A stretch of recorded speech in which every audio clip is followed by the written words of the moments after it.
I respect Native Americans. If I was born too late in the world.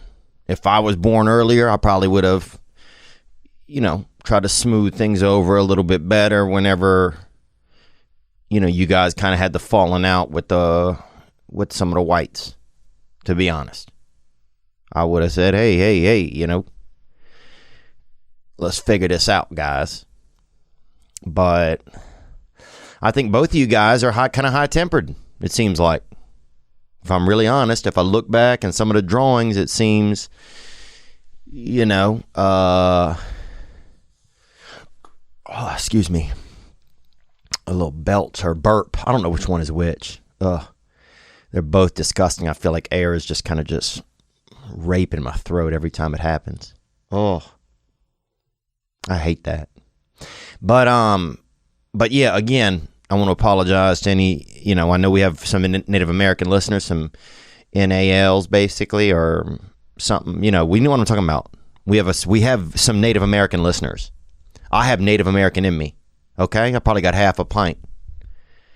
Okay. I probably got half a pint. I probably got 6 teaspoons of Chippewa or something. Daddy's got it in him. I can feel it sometimes in the middle of the night.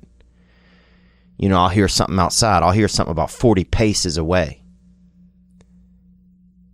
And I don't use the term paces very often. So that's right then when I know that, I say, oh, that's a very select ounce or two of me that's listening there. And that's that Native American in me. But yeah, I want to apologize to Native Americans on behalf of kind of some of the ways stuff went down. It was just kind of a wild time, I think, and you can't win them all, I guess. I don't know how do we merge the past and the future. So, I don't know. I don't even know what I'm talking about. What was I talking about?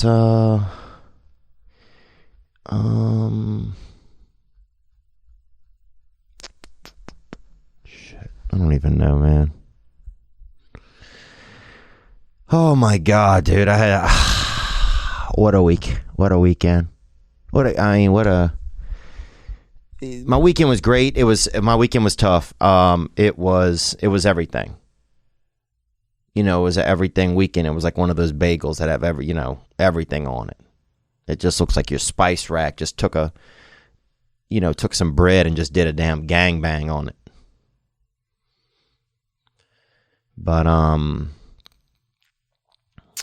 But yeah, so, we do what we can. Yeah, let's crack into the episode. I think that's the way to do it. And I'll just share more, I'll just try and share about what's going on.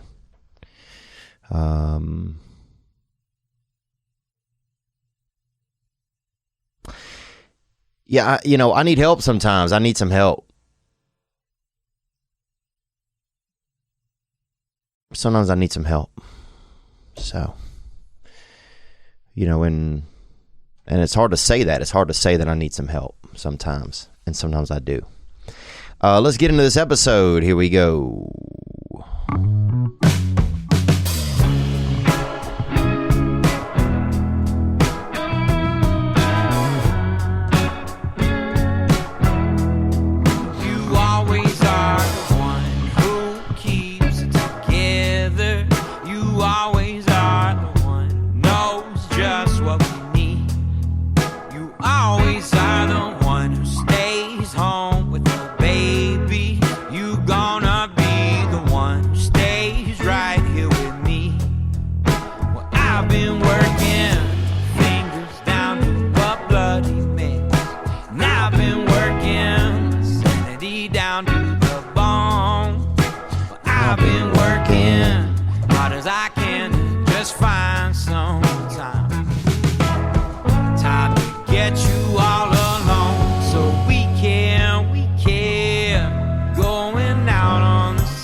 And I don't know how, but baby, you're mine. This is our time.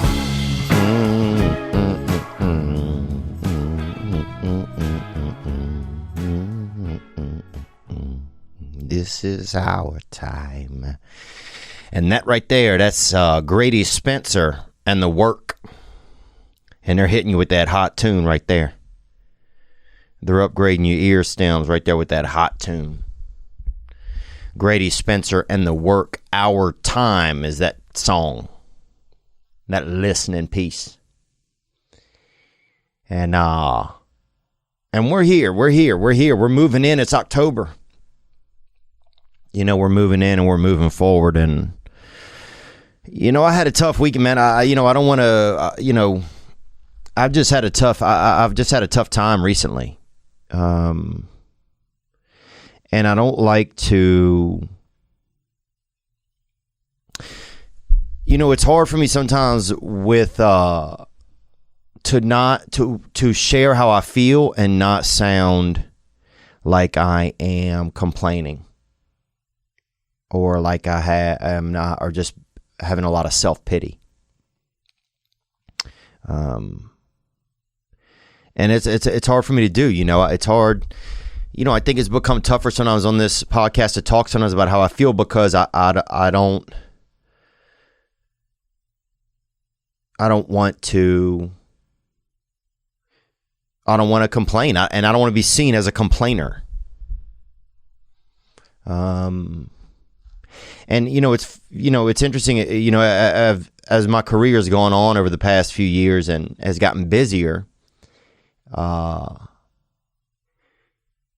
start to feel like, oh, well, nobody wants to hear what your problems are if they think that your life is good, or that here I am getting to live out my dreams. And so to then still come back and have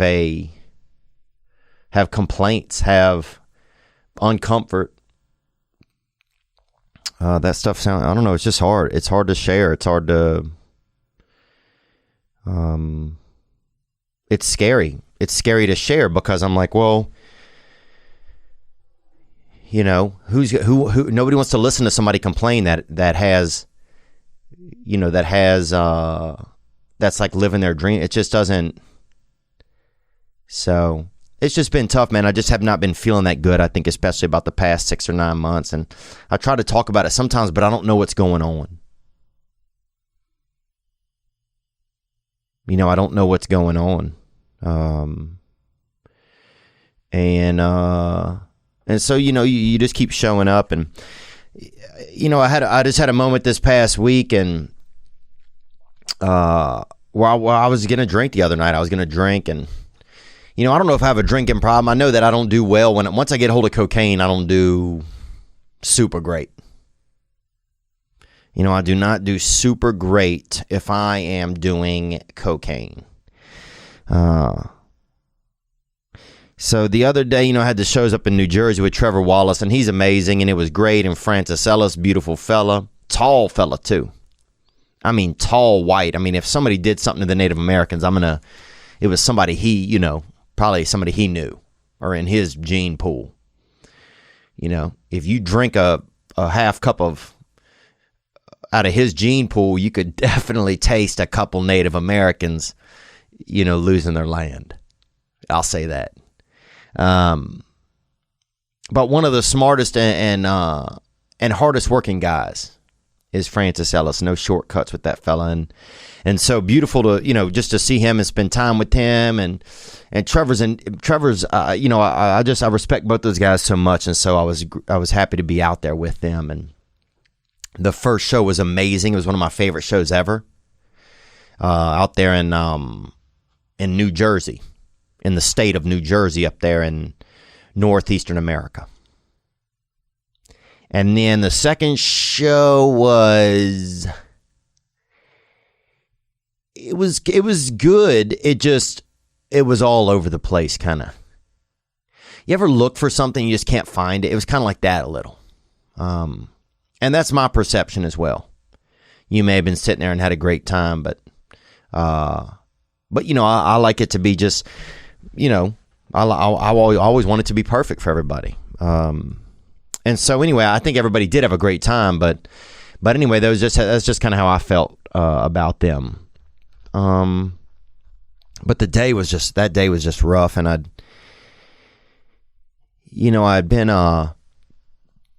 went to the airport in the morning from Nashville, and I flew to the wrong airport in New York.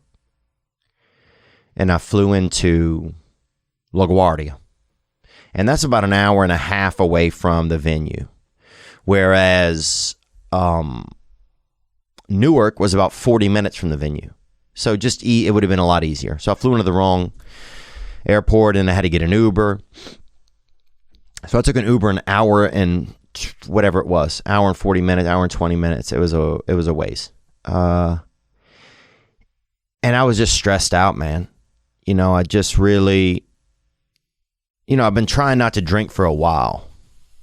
And I just kind of decided in my head, man, I'm going to drink. I'm going to drink when I get to this hotel. I'm just going to have myself a damn drink. And I don't think, and I've never been the kind of person to just drink and drink and drink. I don't like that. I don't like having to get up and go pee. So I don't want to have a bunch of drinks. But the reason I don't drink is because I just get worried that then if I get approached with cocaine, or that dust, that jack, then I'm going to be out there, son. I'll be out in your garden. I'll be out there in your recycling bin with a couple of raccoons, baby. Doing dirty, baby. Doing dirty works. So that's where my mind kind of goes.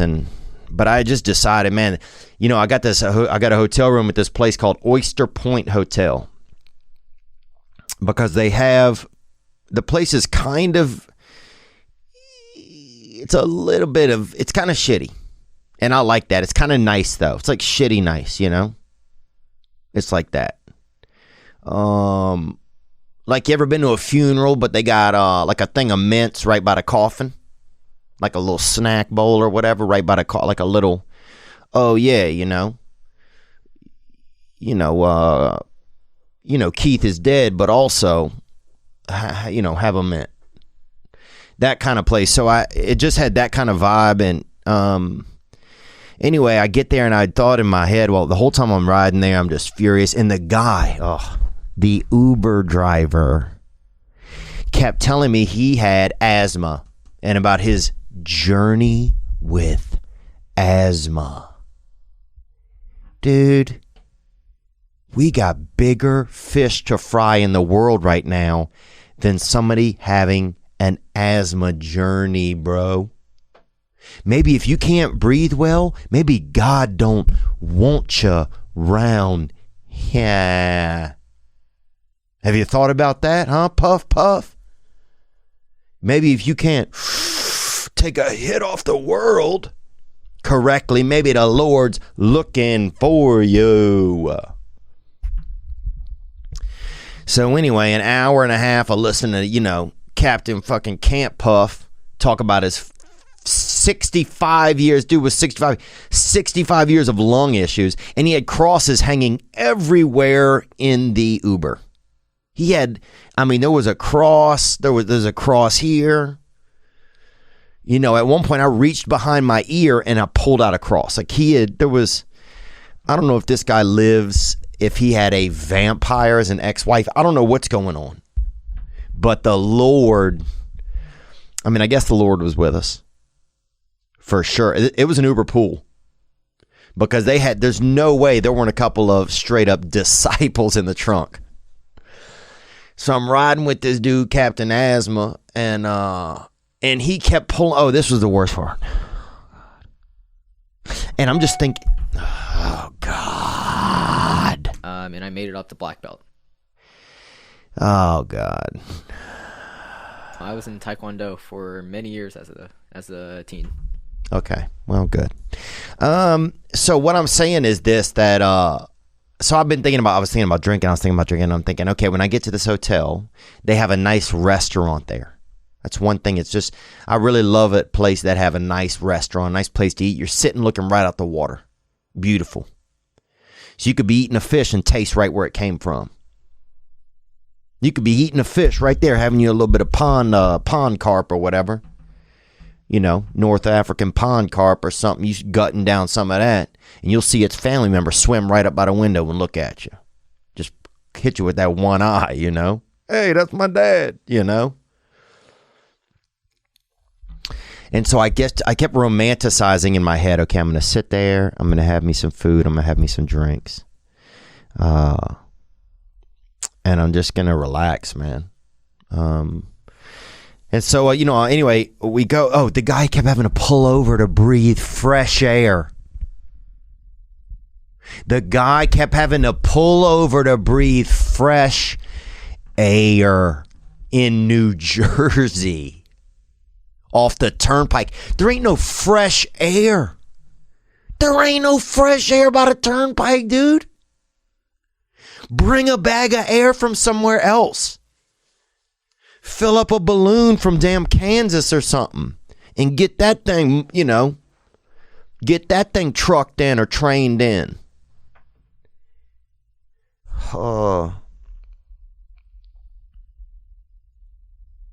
So we pull over. This is the second time we pulled over to get fresh air in. I'm not sure where it was, some little town. And a guy comes up to the car. We stop. It's literally like we have to stop for a minute, and he will. The first time he put his head out the window, and the second time he got out of the vehicle to breathe. And I'm like, this is a $200 Uber. And it was a small car. Okay? It was small. And some of you guys are thinking, well, Theo, you've made some money. Why don't you get somebody to pay? I agree. But that's just not who I am. I don't like to I try to be thrifty. That's just who I am. That's just who I am. It's just in my nature. Sometimes I don't want to give myself, the creature comforts. I don't want to take care of myself like that. And I probably should, because then I just get more stressed. So anyway, dude, we're out there, and a brother, I'll be honest, straight up brother, urban brother, whatever, however you want to term it, comes up and starts asking if we want to buy some drugs. And the asthma guy, the driver starts asking me, like, it kind of directs him towards me. Like, what is going on here? I'm paying to be on this shitty adventure with freaking Billy Badlungs up here who can't handle the world. And now I got to tell it I don't want any drugs. The dude starts looking at two of the crosses if they're for sale. Like, dog, we ain't doing this shit right now. Like, I'm just, what y'all doing around here? We're here because this guy wants some fresh air by this railroad tracks and by these Walgreens. That's why we're here. And just nobody wants to believe you, bro, when you're out there like that. So I'm just and I'm just like, I can't wait to drink. Now I'm going to drink gasoline. I'm thinking I'm going to drink ethanol. I am going to have someone else do a 2, 3, 4, 5, 8 balls, a 40 ball. I'm going to have somebody do at least a 32 ball of cocaine. Then I'm going to drink their blood. That's where I'm at. I'm not doing super well. So we get rid of old dude, and we hit the road, and it's the last time, and finally we get to the hotel, and the lady says, "Where are you coming from?" And I said, "I just flew in from Tennessee." And she goes, "Well, unfortunately, since you flew in through a high-risk state, you can't access any of our communal areas, which means the restaurant and the gym. She goes, however, we are going to open the gym after midnight if you wanted to get into there. And I'm like, oh no, what? What? That's not a real moment. But okay. So anyway, so now I'm just furious, man, because the one reason I wanted to stay at this place, and it's an expensive place. It's $300 a night. When they got the toilet in there, like the fraternity house one, the one with the silver handle out the side, where you pull that little, like, it's like a straight handle, you can see the plumbing coming out of the back. Like it was really nice 30 years ago. But the nice thing there is there's the restaurant and the staff too. Nothing about the people. So anyway, man, so now I'm angry. I'm angry, man. And I've been angry, man. I've been angry for months, and I'm angry. And I said, well, Kelsey, that was her name. I said, Kelsey, I wouldn't do that to you. I said, well, could she at least, she goes, you can order room service. And I was like, but the reason I even picked this hotel was because I wanted to eat in the restaurant. And I wanted to sit in there and have a drink. That's what I wanted. I'd romanticize this. I want to sit in there and I want to have a damn drink. Okay? And I just rode 2 hours with Captain Can't Inhale over here. This beleaguered senior citizen. That guy, there's no way that guy's still alive. This guy was on his last lung, bro. So anyway, she said, I'm sorry, you can't go in there. We can have food delivered to your room. So I was upset and I went up to my room. And then I ordered food to my room. I had about 50 minutes till I had to be at the venue. And I ordered the food to my room. And I prayed, man, honestly. I just hit my knees and prayed. I just said, God, I need some help, man. I'm just so angry. And I don't know why. And I got in the shower and then the guy brought my food up and the drink. I'd ordered a Jack and Diet. And it wasn't the drink really that I wanted, but I don't know. That's what I ordered and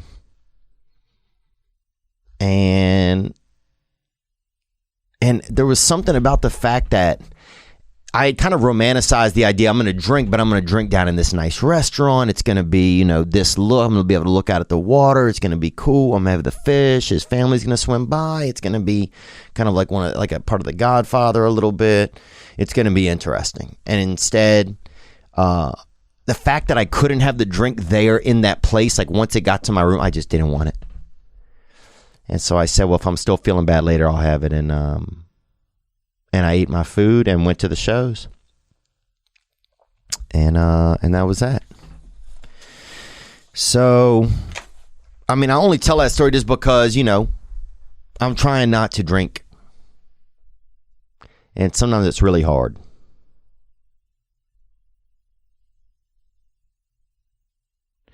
And that was just one of those times.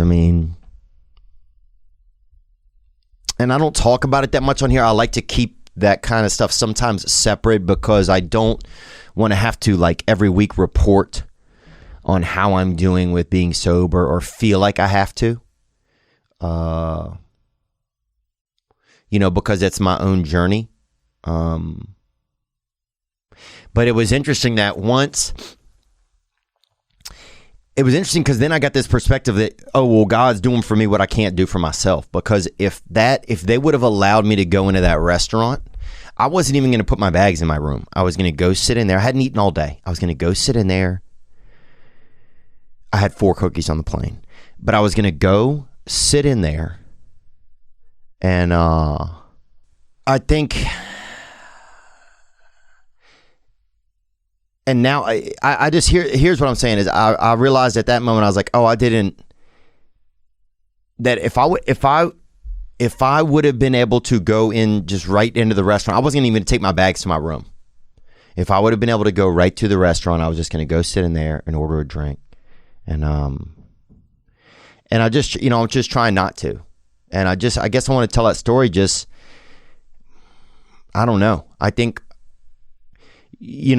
God was doing for me what I can't do for myself. And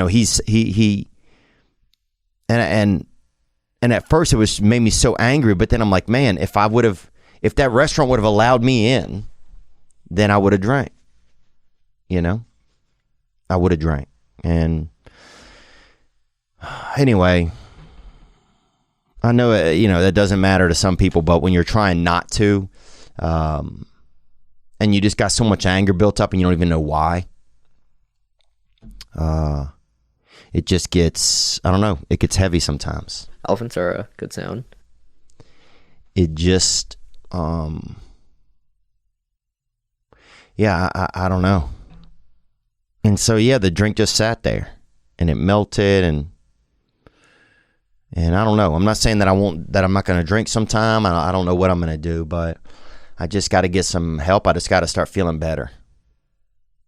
And I'm not trying to complain. But I just don't feel, I don't feel good. And I don't feel good, and I want to enjoy my life. I want to be able to enjoy my life and be of service to other people. And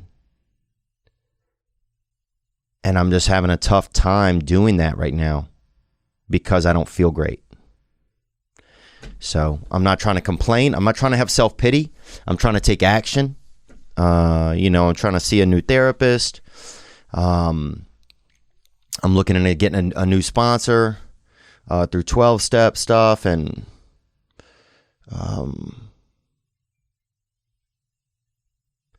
but yeah, I don't know. I just wanted to kind of tell some of that story. And then I want to let you guys know that it has been reported that Americans are overpaying on car insurance by over $21 billion. Can you believe that? I'm not shocked, actually. Car insurance is expensive, and it's expensive, dude. I've been in maybe 4 or 5 wrecks, and mine is like $200 a month, dude. Insane. That's crazy. I'd rather just keep that money.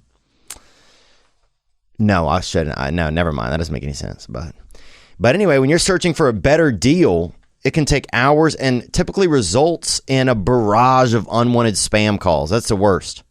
You fill out a form, and next thing you know, you're getting 1,000 calls and people hitting you up. Until now, thezebra.com.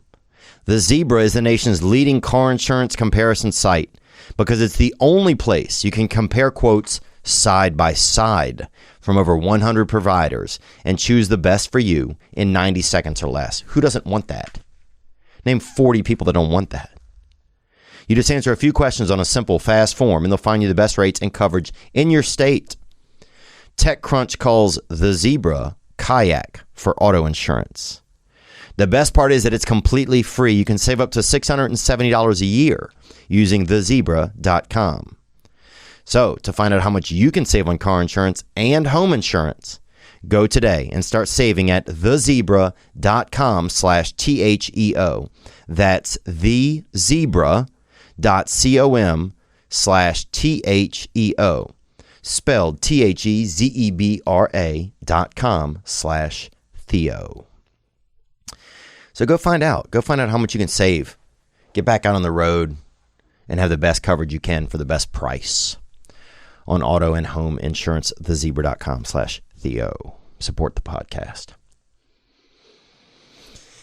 I'll also let you know that today's episode is brought to you by BetterHelp. BetterHelp will assess your needs and match you with your own licensed professional therapist. And it's probably something I need right now. It probably wouldn't even be a bad idea for me to use BetterHelp. And maybe I will. Maybe I will. I'm actually going to try an appointment with a therapist that I've had before. And then looking to, if that's not what I'm feeling, then maybe looking to getting a new one. But I just have to take action. That's what I have to do. And I'm not ashamed to admit it, man. I want to enjoy my life. You know, I'm living out some of my dreams, and I'm not enjoying it. And I'm just not enjoying me. I'm not enjoying being human. And I think that there's more out there for me. So BetterHelp will assess your needs and match you with your own licensed professional therapist. You can start communicating in under 24 hours. Now, it's not a crisis line, okay? It's self-help. Now, it's not a crisis line, okay? It's not self-help. It's professional counseling done securely online. You know, if you're living in an area where the counselor maybe also does the snow cones, so you go over there and you say, hey, you know, let me get a medium grape, and also, you know, I've been jerking off, and I you know, before work, and they're like, well, you know, maybe they don't, you know, they say, well, you just need the small grape, then you have a little too much grape in you. But that's the thing, you don't know if it's a small town. That might be the scenario, but that's why they got better options. You can log in your account anytime and send a message to your counselor. The service is available online for clients worldwide. You'll get timely and thoughtful responses. Plus, you can schedule weekly video or phone sessions, so you won't ever have to sit in an uncomfortable waiting room as you do with traditional therapy. Elephants are a good sound. BetterHelp is committed to facilitating great therapeutic matches, and they want you to start living a happier life today. Visit betterhelp.com/Theo. That's BETTERHELP, and join the over 500,000 people taking charge of their mental health with the help of an experienced professional. Special offer for TPW listeners: get 10% off with your first month at betterhelp.com/Theo. That's betterhelp.com/Theo. Yeah, a good intro song there by Grady Spencer and The Work from their album Celebrate. And that song is called Our Time. But yeah, I just haven't been feeling good. You know, I just have been feeling a lot of stress, and I don't know. And I've just been feeling angry. And I almost, you know, I almost don't want to say that. I almost don't, you know, I don't, because I'm scared, I guess. I'm scared of what people are going to think. I'm scared of what you're going to think. But I don't feel that great. And I don't feel that great enough of the time where it's a, you know, it's something that I have to I got to do more.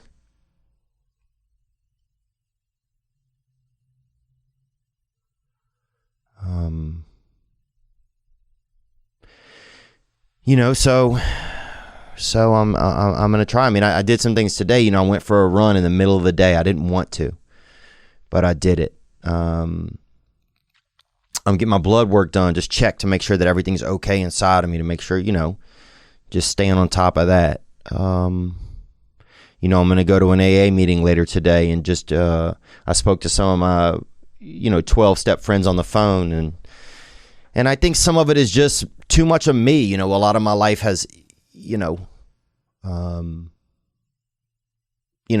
think something that will help me is doing stuff for other people. So I need to try and lean into that a little bit more. But I'm just tired. I feel every day like I'm fighting something, and I don't know what it is.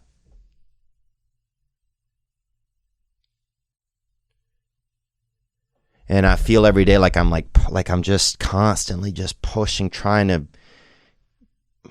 I don't even know what I'm pushing or what I'm pushing against. I'm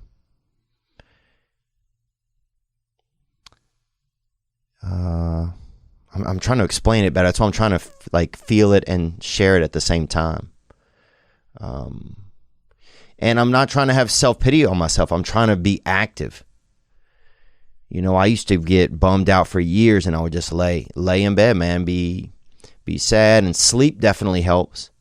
But I can't do that forever. You know, I have to take action in my life. I have friends and people that need me, and I want to be healthy so I can I feel like God wants me to be able to be a part of helping people or being a part of people's lives. I want to be a part of that river of like comfort in the world and river of like healthiness and stuff. And I just can't be a part of it if I'm not feeling good myself. So anyway, I'm not going to try and dwell on it too much, but it was just amazing that, man, I wanted that drink, man. And that just the simple thing that lady said, the restaurant is not open to you. And I was so angry, but really, that was a higher power saying, hey, let me do for you what you can't do for yourself right now. And I did feel like that was pretty powerful.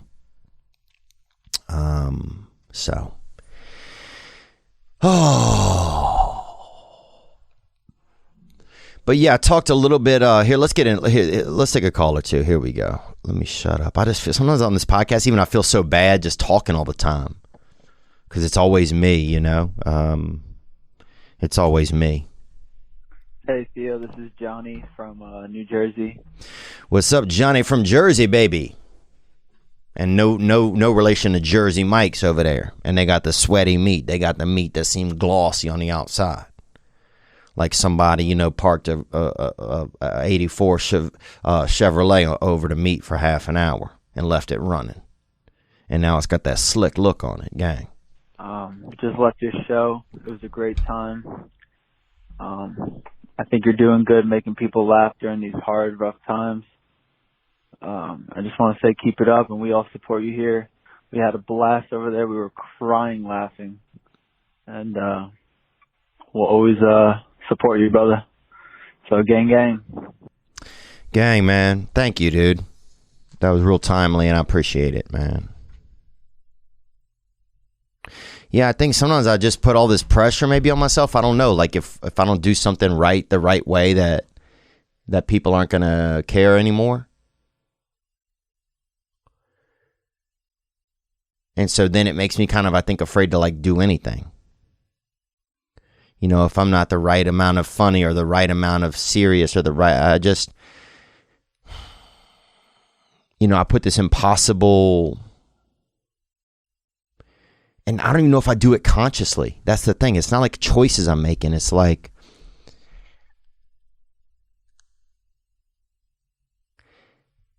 I think probably when I was young, I felt like if I didn't behave a certain way that people weren't going to care about me. That like the care that I received from people was directly correlated to how I behaved. And I was only going to be cared about if I behaved an exact way.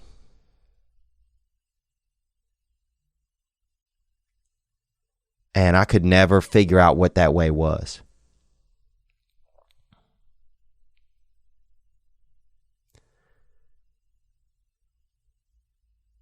So I think, sometimes probably in my life, that's why, I've always probably, a lot of me has been searching, this searching for some, how do I crack this code? How do I get this? How do I what numbers do I have to line up correctly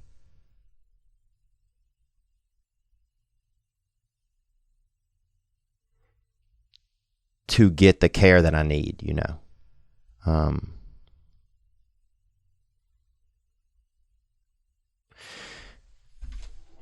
But yeah, I think, and I was never good at saying when I needed help. I was never good at saying, hey, I need help, and it's so funny because even as a child, I was a loud man. I was always saying something. But it was all like,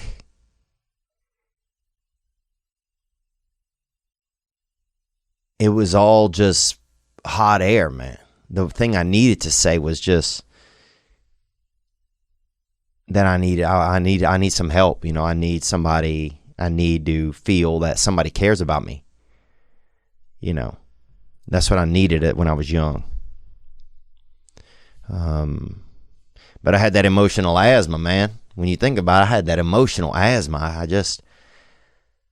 Because I just didn't know. I didn't know what was going on.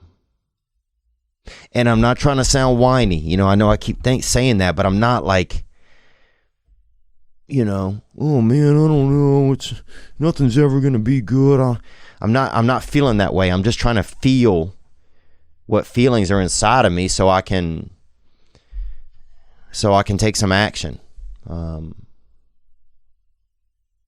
And some days, man, it's hard to be funny. Some days it's hard, man. It's just like I got in here today and I was like, fuck, what am I going to do? But then I get this voicemail right here. I just want to say keep it up, and we all support you here. We had a blast over there. We were crying laughing. And we'll always support you, brother. So gang, gang. And that changes the script in me, because then I hear, oh, we'll always support you. We'll always support you. And it's just something, I think it's something that you got to tell your kids when they're young, is that, just that you love them no matter what they're doing, no matter what. Like, no matter what. Because I always felt like every next step of my comfort was dependent upon how I was behaving at that second, at that moment.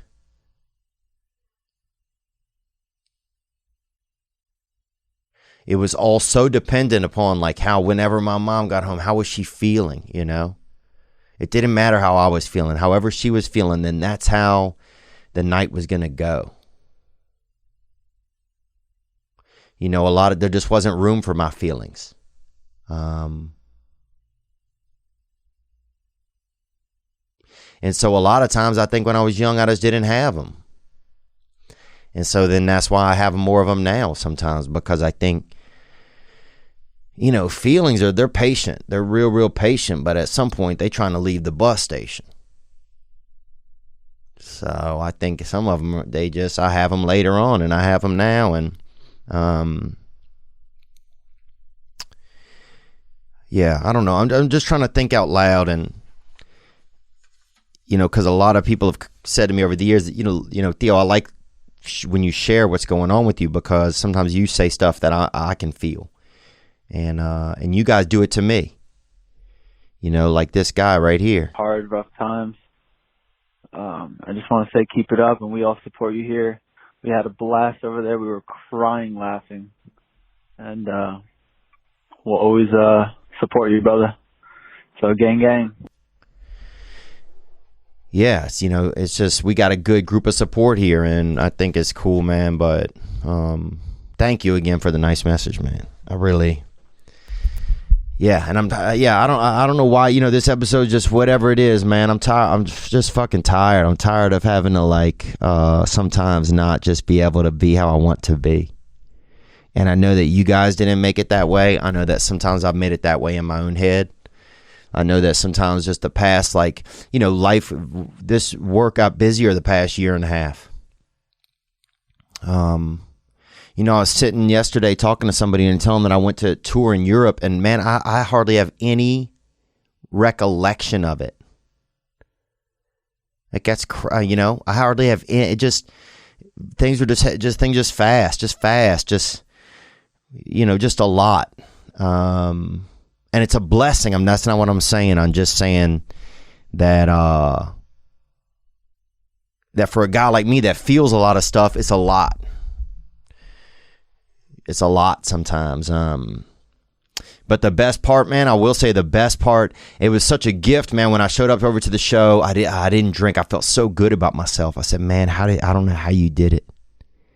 And I called a friend when I was in the car, and I even told him on the way there, I said, hey, man, if this Uber driver gets back in the car soon, or if he doesn't, I don't know, but I'm drinking, And he sent me a link to some video, and it was I don't even know, some damn baseball thing. I don't know. It was the worst thing ever, but just the fact that I broke up the thought in my head, it just kind of weakened that power. And then I got to the place, and they said, oh, you can't go in a nice restaurant. You got to eat up in your room by the fraternity toilet. I said, damn. I mean, even this shit, but this place was old, bro. They had old shows on television. Like, what the fuck, dog? Dude, I turned on Golden Girls. A couple, all of them were still alive on the show. That's how, this thing was old. There was a George Bush Senior advertise, like vote for George Bush Senior. One of the commercials, like this, everything in there was old. It was, and I was angry. But that place has an amazing restaurant. And I got up to my room, and here was the crazy part, that my room wasn't even facing like the water, it was just facing like the parking lot.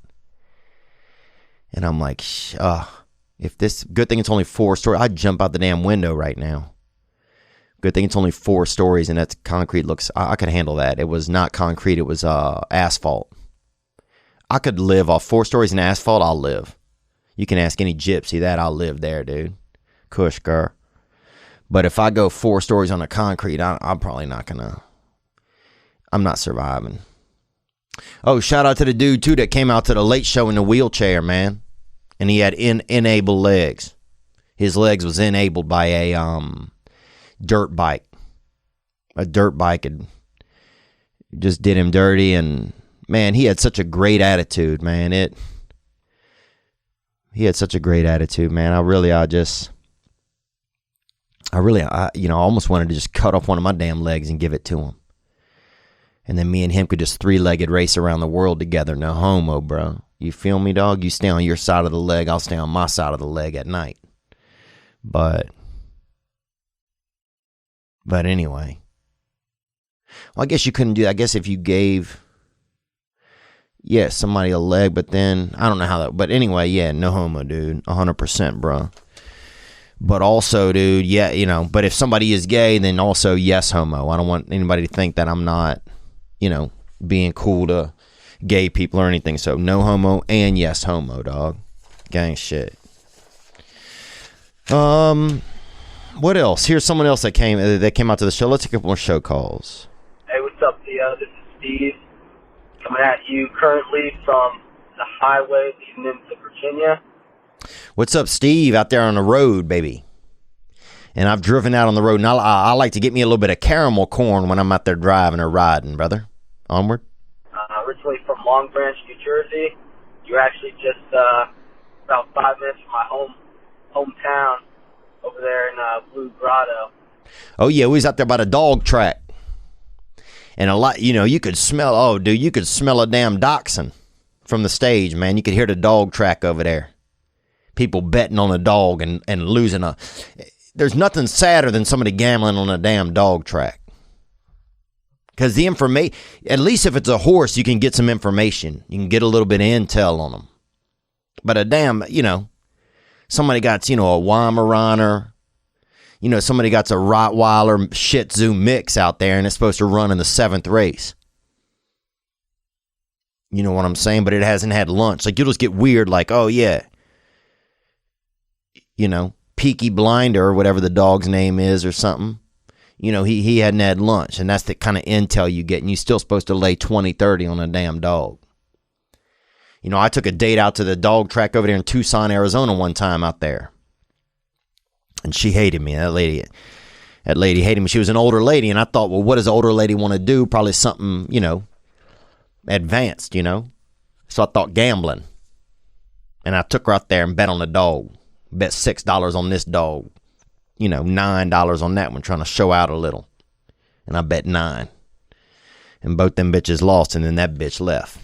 So, you got to take women where they care to good stuff. But anyway, sorry, I making this about me. Onward, Steve? Dad, I missed the show. Couldn't go. I've been trying to see you for a couple years now. But I'm in the Marine Corps, so, duty calls, can't be around, but man, I bet you probably had a great show. Trying to see you at some point this year, hopefully, even with all this COVID stuff going on. But, I've been going through a tough time with the relationship and stuff and starting on my career. But, hey, man, your stuff on this past weekend and King of the Sting, that stuff keeps me going, man. Makes me laugh. And, like I said, can't wait to see you on the show sometime. Definitely excited for a next special or something. Thanks, man. Thanks, dude. That's sweet of you to say that, man. I can feel that, you know. I can feel you being genuine and yeah, thank you. You know, and we do have a new special. You know, we're signing a deal with Netflix, and it's just paperwork now, and to do a special, and so that'll be great for that to come out, Steve. So you'll be able to see it and share that with your Semper Fi fellas out there, and you know, I think that's pretty cool, man, to be in the military. I think there's one thing I admired when I used to go do some military tours, and I hope to do some again, was just the camaraderie you get to have, to be in a group of people and to be able to just joke around. And, you know, I know it's grueling a lot of the hours you guys have, and I know you're not where your desired location a lot of times, but, you know, it's so rare, in life, that I find you get to have a group of people around who enjoy one another, especially right now. So, man, I'm envious in a lot of ways of just you be able to have that brotherhood, and just people are just, you get to enjoy people. That's a delicacy right now. A lot of people can't enjoy people. A lot of people can't, you know, people still can't go see their grandparents, or there's fear around it. But be well, man, and thank you for the warm message, man, and enjoy that. Enjoy each other. You know, enjoy it, man. That's it's going to be prehistoric, human beings spending time with each other, the way that we're so addicted to electronica now. Let's take another call. Onward. Hey, Theo. It's Tara from Trenton, New Jersey. So I just got home from your show. I went to the 7 o'clock show. Hey, Bear, and thank you for calling. And that's a unique name for a woman. But that's how they do it in the Northeast. You know, you got more people from Britain, more people, you know, you got that Native American meets kind of defeated by the white kind of vibe up there. So you'll have a kid named Bear. You'll have a kid named, River Branch or whatever. Fire. Fire. You'll have a kid named Fire. Like, damn, where's Fire, dude? I don't know. He's got the weed, you know. So they got, you'll have unique names. Go on, Bear. Down there in Oceanport, New Jersey. And, man, it was a great, great, great time. And I really needed it because I just been going through a really patch where I went through a breakup and I went through drinking way too much, and now I'm sober and I'm on antidepressants. But besides that, it was great, except there was this bitch and she just kept screaming for no reason. And then the last 15 minutes of your set, she just talked shit about how she was on your podcast before. Oh, I was on his podcast before. And everyone just wanted her to shut the fuck up. So, but besides that, you were great. And me and my friends, we had a great time. And I really appreciate it. And love you, man. Love you too. Thank you very much for that, for the nice message. And I think there was one lady up at the front that was too loud. And she might have been doing drugs. I don't know. And she had big titties too. I'll be honest with you. 2 of them. And she had them big old titties. Man, it looked like each one of her titties had been drinking beer. It looked like each one of her titties could have been on a bowling team in the 90s. You know, she had the big old... She had them long branches, if you will, baby. And she was loud. I think a lot of times a titty will hold a lot of volume. You know, so sometimes if you see somebody with a big tittied woman, they'll have earmuffs on or something. But yeah, next time I'll do a little bit better job. It's hard for me to gauge. Here's the hard thing to gauge from the stage. If somebody is a heckler or somebody is being obtuse. Are they enjoying themselves? Or are they trying to be seen? That's the tough part. Because some lady the other night up front laughed like, had a really, really, really weird laugh. And I don't know, honestly, how to handle that. I don't, honestly. So it's tough. You know, it's tough to know what is a good sound and what isn't a good sound. Elephants are a good sound. It's tough. You just have to, but if it gets a little too much, that's when I say something. And also the staff is supposed to do something. But you also don't want to like interrupt the jokes. The second show, there was a drunk guy who was not, he needs to be sober. You sound okay.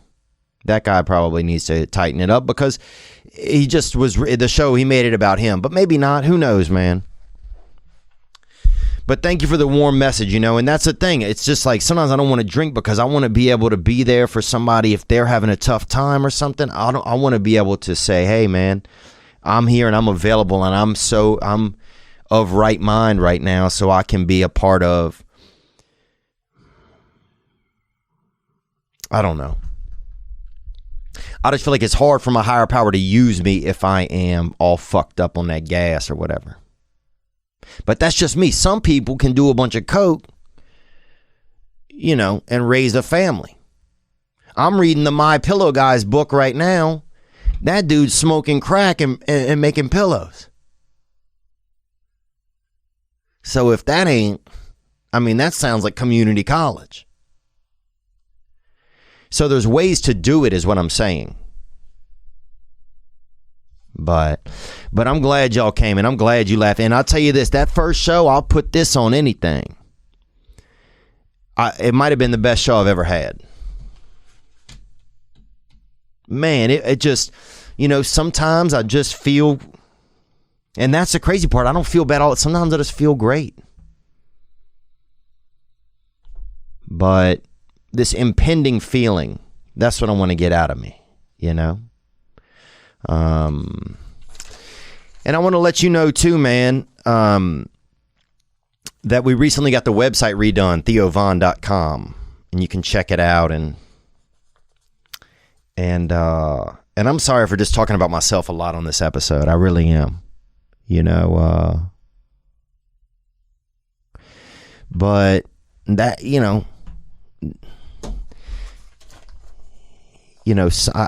it's funny because sometimes I just have, I don't know. I think sometimes I still have all these things inside of me like I want to say, you know, but I just can't. I just don't know what they are.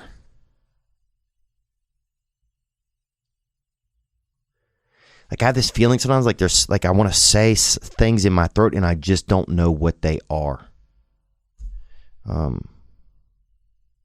And sometimes I think, man, well, you're just going to keep talking till you figure it out, you know? And it's not gay stuff either. Some people send me messages, hey, fella, look at this wiener, look at this, thigh, wiener, nut, wiener, nut. And gay men need to quit doing that. A lot of gay men sliding in there and in the DMs, hey. You want to check out this wiener? How heavy is your wiener? Some guy asked me. How heavy is your wiener? Get it together, man. Okay? A lot of gay men take advantage of the loophole of being gay to make it that they can then be gross towards straight men. And that is too much.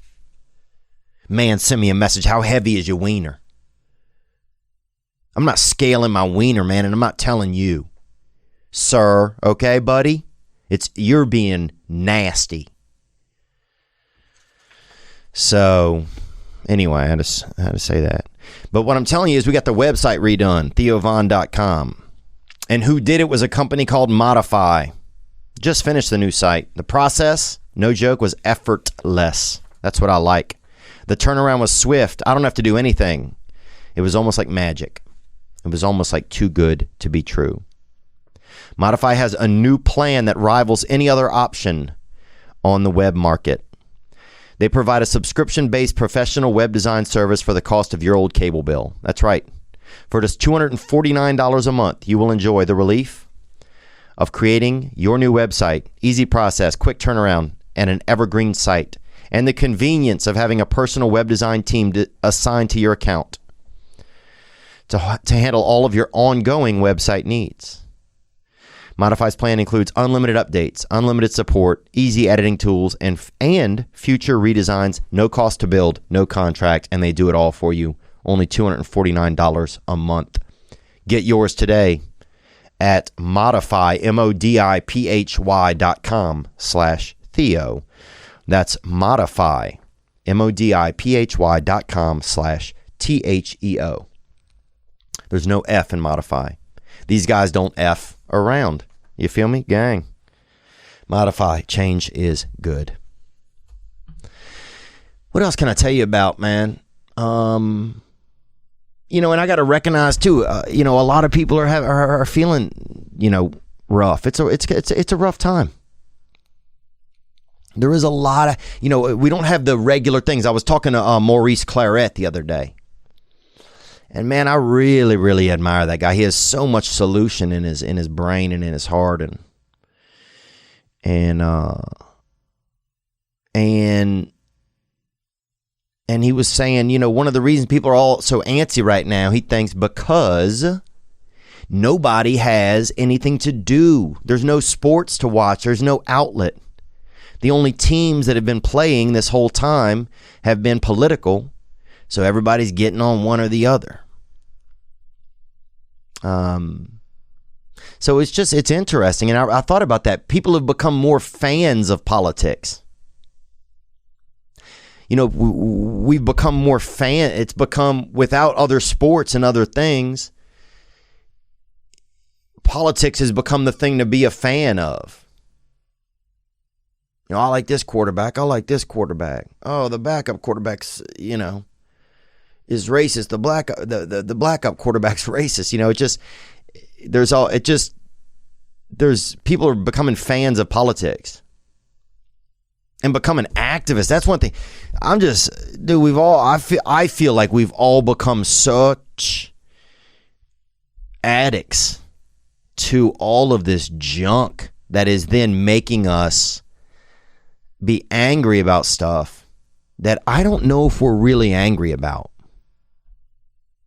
I know that we are concerned about things. I know that we have views about things.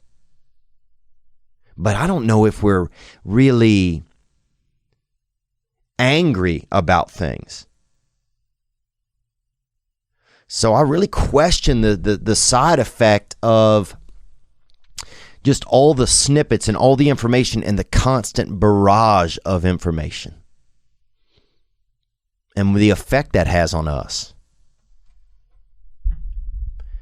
It's just because you start to wonder, well, everybody, like, so many people are activists now. Like, what's going on? Like, I get being activated, but at some point, it's just I feel like we're being taken advantage of. At some point we feel a little bit used by all of the media and all the hype. And a lot of it's like panic porn. My brother's friend coined that phrase, and I don't know his last name. I think he's a Latino fella. But panic porn, where everybody's getting we're getting some dopamine hit in our brain by getting off on all of this political and social jack. And I made it up to black belt.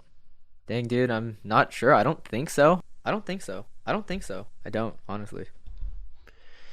It's what would Riley Mouse say? He don't know. That's what he would say, bro. So you got to think about that sometimes, or don't think about it. And those are the options.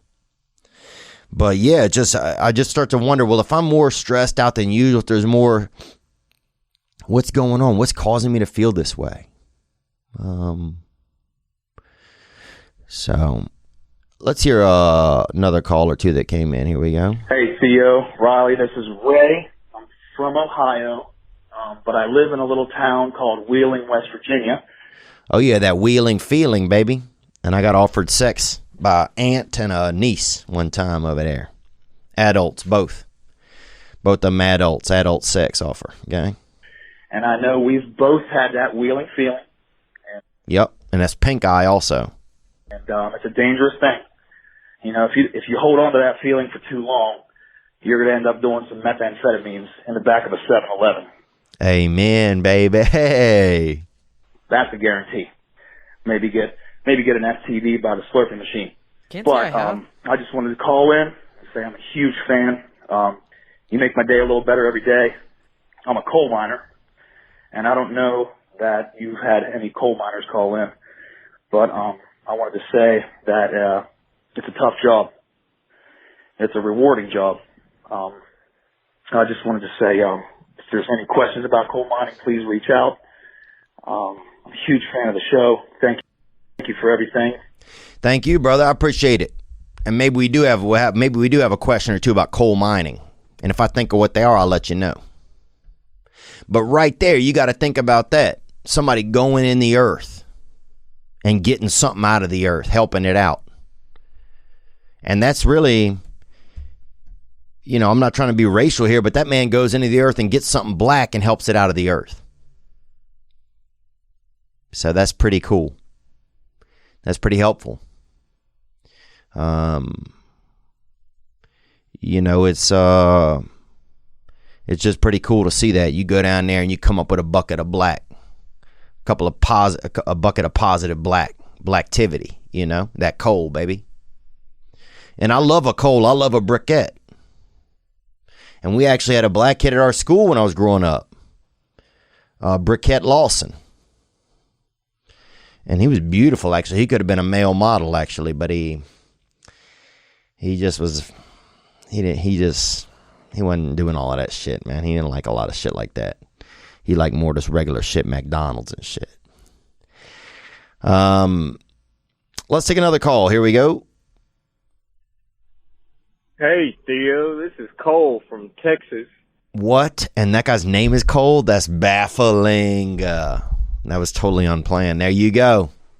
And right there, you see that wicked web that's out there. Onward, brother. Thank you, Cole.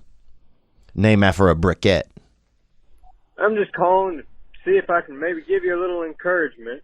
I'm kind of in the same boat as you are. I just moved to pursue a new career, and it's kind of nerve-wracking, really. You know, I don't really know anybody here, and I'm just trying to get into the groove of things in this new foreign environment. But I hope you are doing well in your new environment, and that you and your new buddy Riley Mao are doing all right. Elephants are a good sound. Can't say I have. I've not. Well, actually, what is Northeast Arkansas? Like, what cities? I mean, you know, I'm a Christian Eagle Scout. I don't. Eagle Scout. Well, you know, thank you for that, man. You know, it is. I have to remember that because I wake up each day and there's a question in my head like,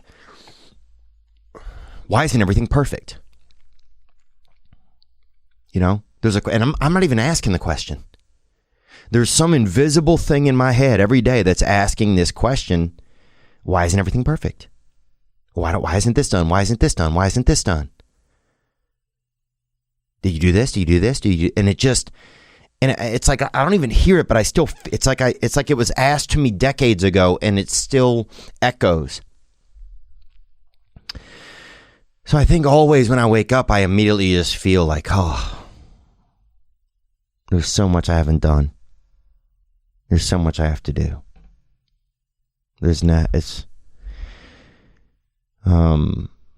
So I gotta recognize. I gotta recognize. Hey, that voice is not real. And while that voice will serve me well sometimes to go and do some things for myself and get me motivated, at some points that voice is it's just bothering me because it's not going to give me any peace.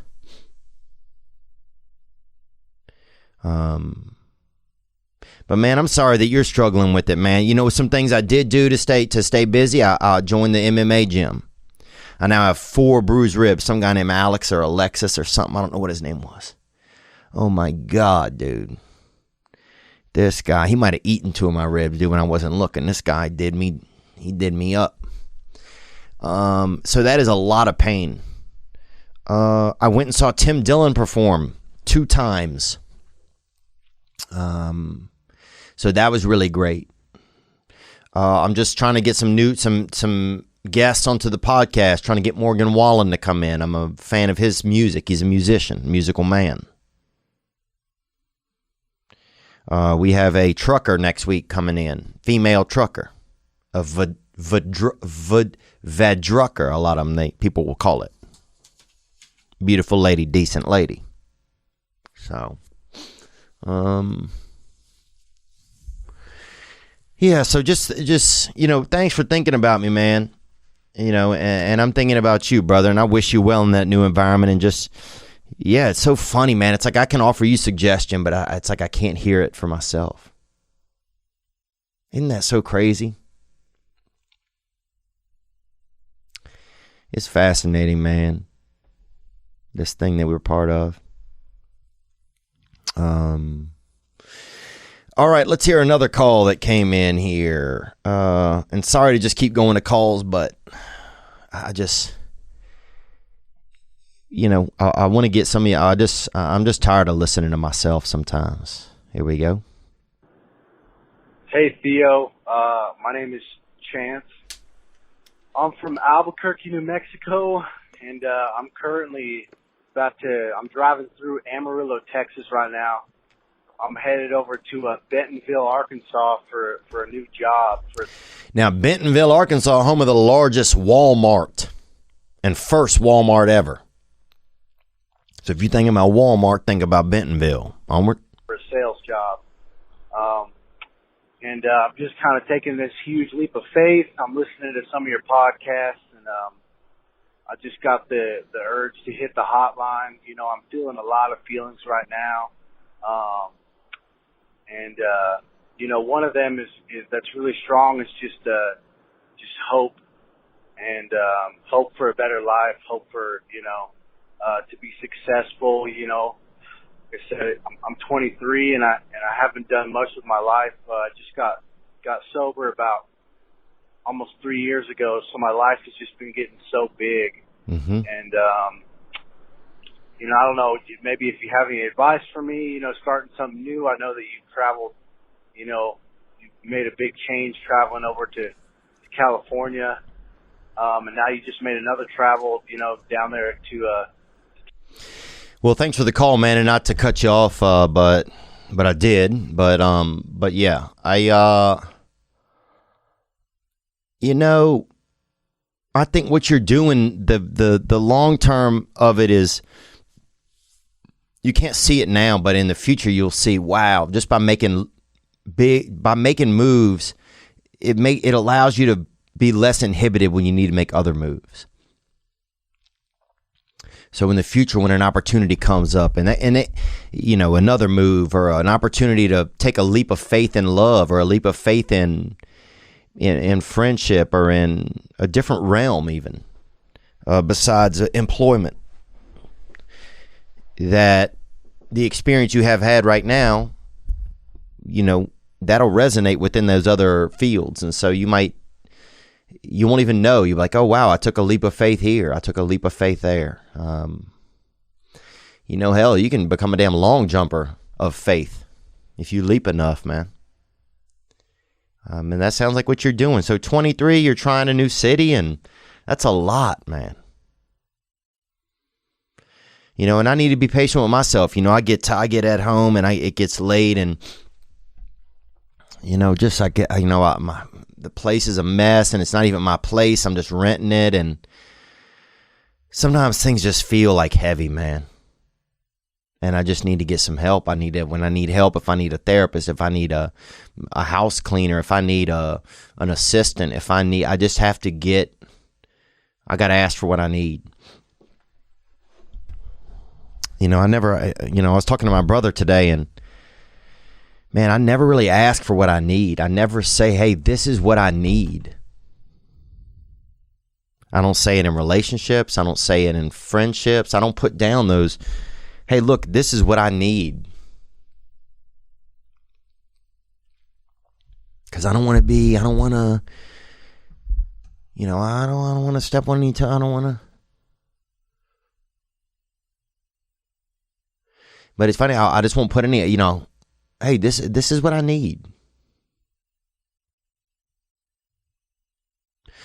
need. Sometimes I need someone to listen to me and not even tell me anything.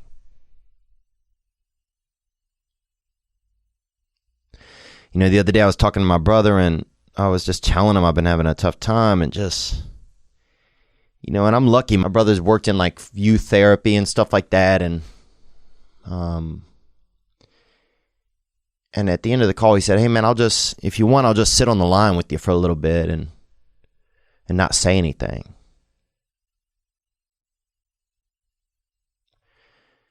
And at first I was like, nah, man, I'm all right, And when I said all right, I could feel something in my voice. Like I felt like I wasn't all right. And he said it again. He said, no, he said, look, I'm happy to just sit here. You don't have to say anything and I don't have to say anything. And I'll just be here with you.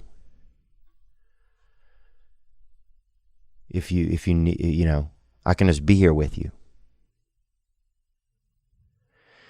And man, I started bawling like literally uncontrollably, like a dragon flew out of my fucking soul. Because I think never in my life had anybody just said, hey, I'll be here with you.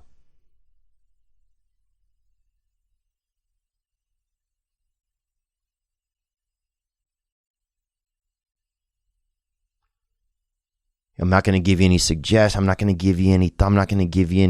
I'm just going to be here for you if you need me.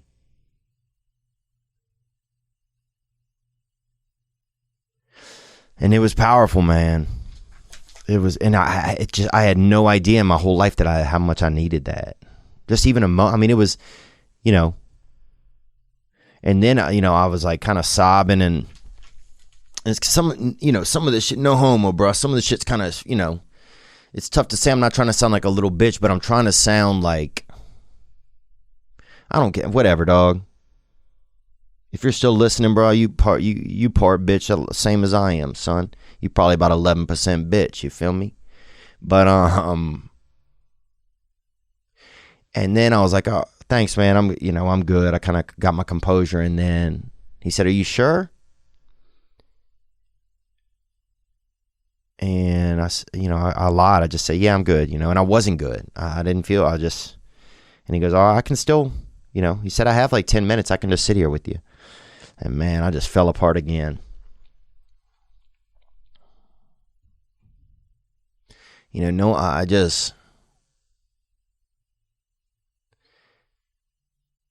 don't know. I think in just such a world of so much sound and so much constant. Just like for somebody to say that they had 10 minutes where they could just be there with me. Man, it was real powerful. Because I think he was speaking to that kid in me. To that child, that young fellow who's just,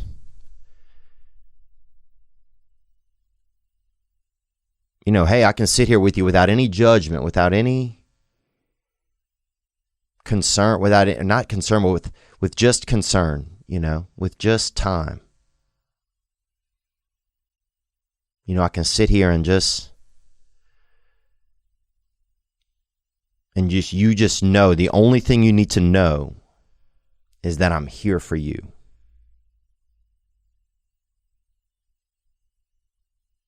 No matter what. And it was just powerful, man.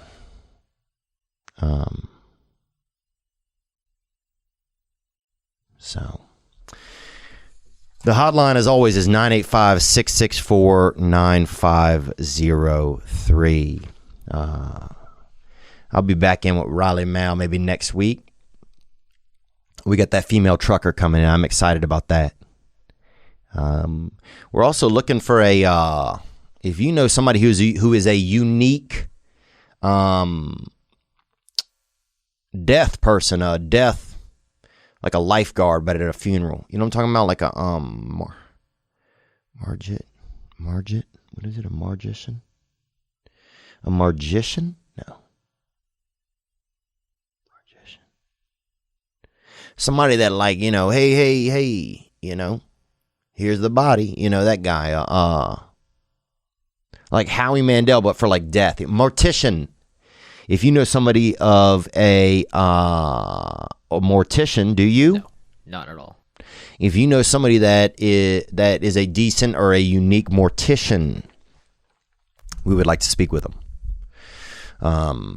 You can email us, I think, through the website, or hit up the real Nick Davis, and you can let him know.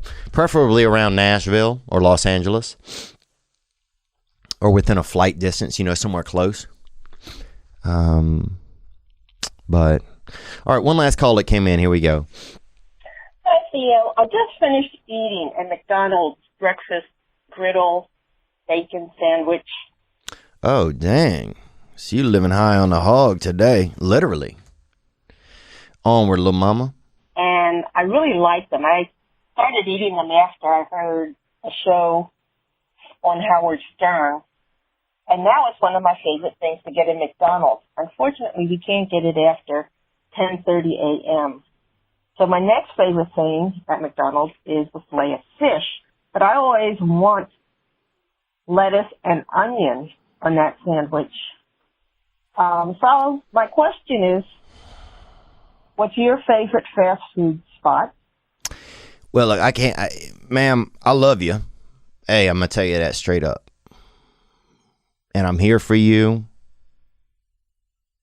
And I won't say anything, but I do have to, I can't handle, if you can't eat a damn filet of fish at a McDonald's.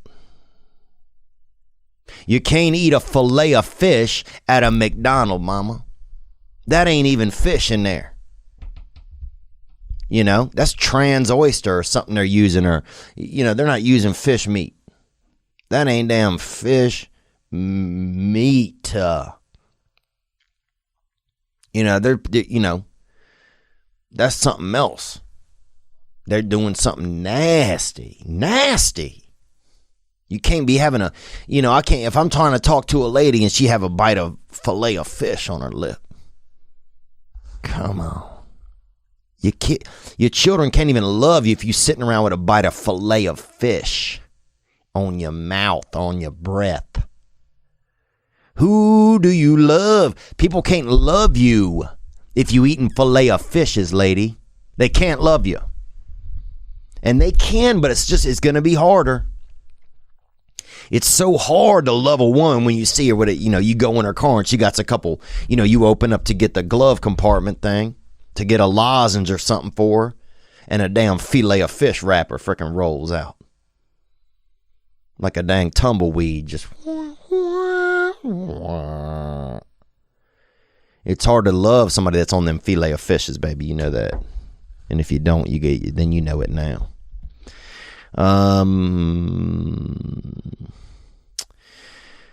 Okay, I think we got it. We had some calls that came in about Riley Mao, but we'll get to them next week. We just had him here this week, just in spirit. I mean, I'm a Christian, Eagle Scout. I don't. And he's a talented man.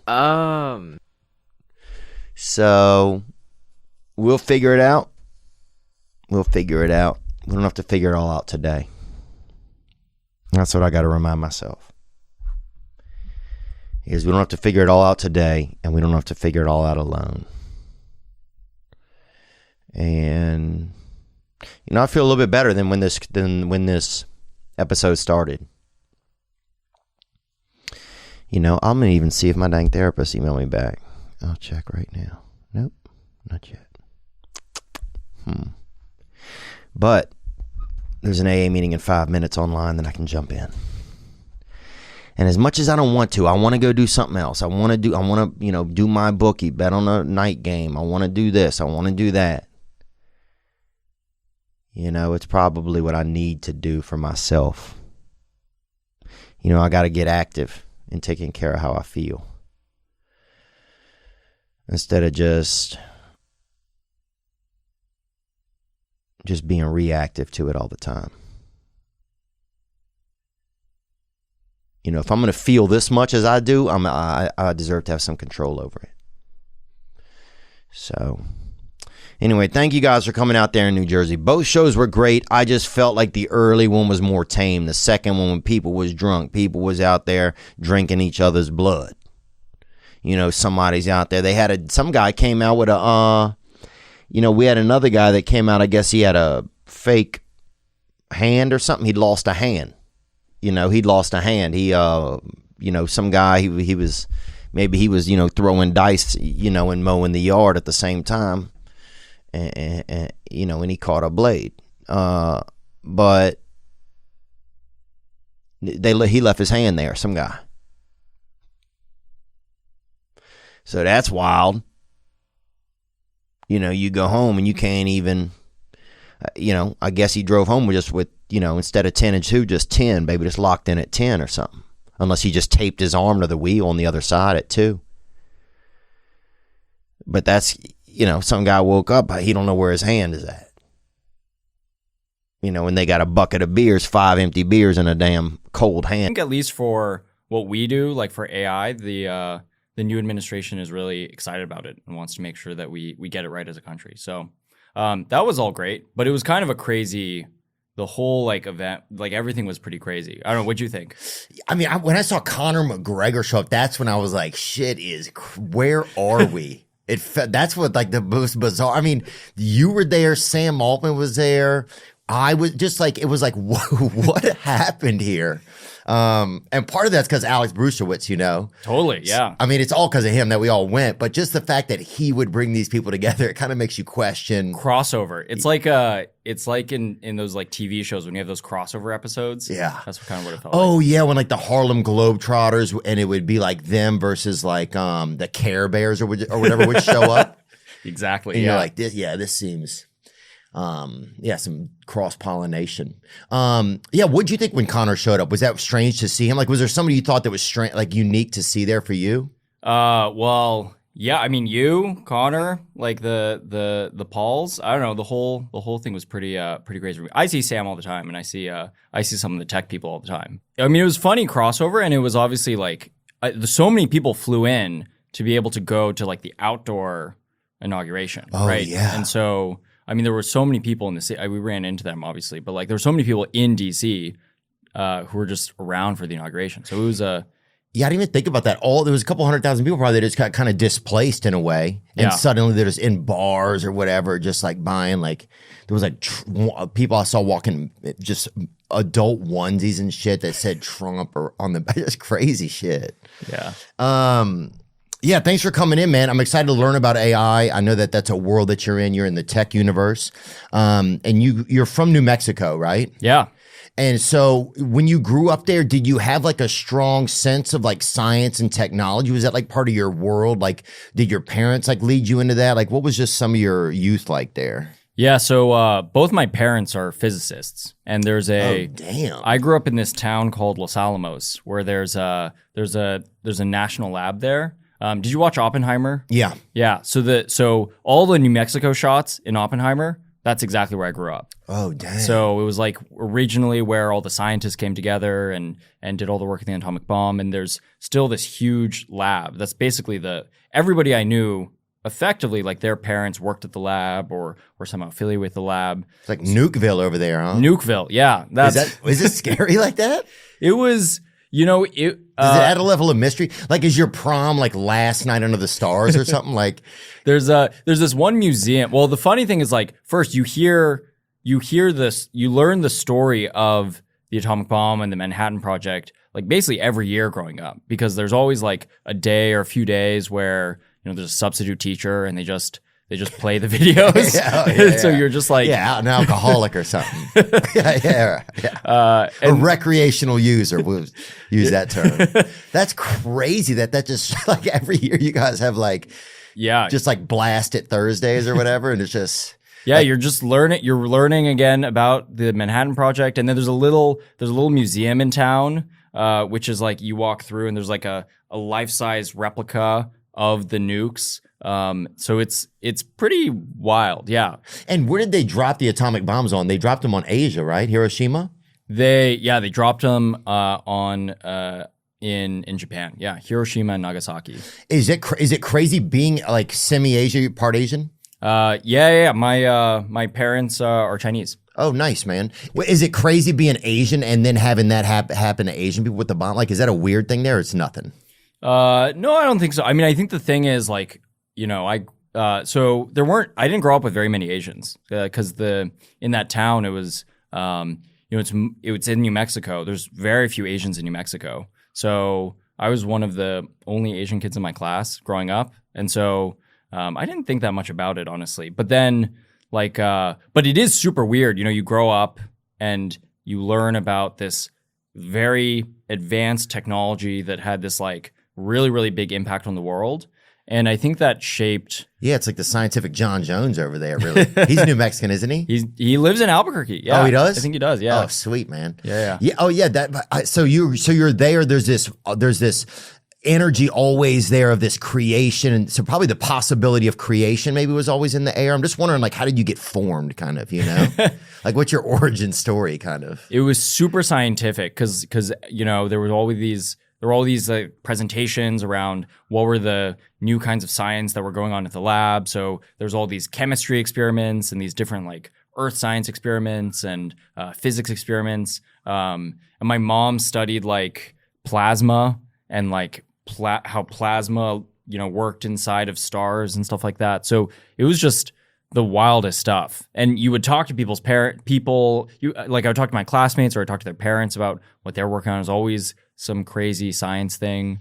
So that was really cool because everybody in that town basically they're all working on some kind of crazy scientific thing.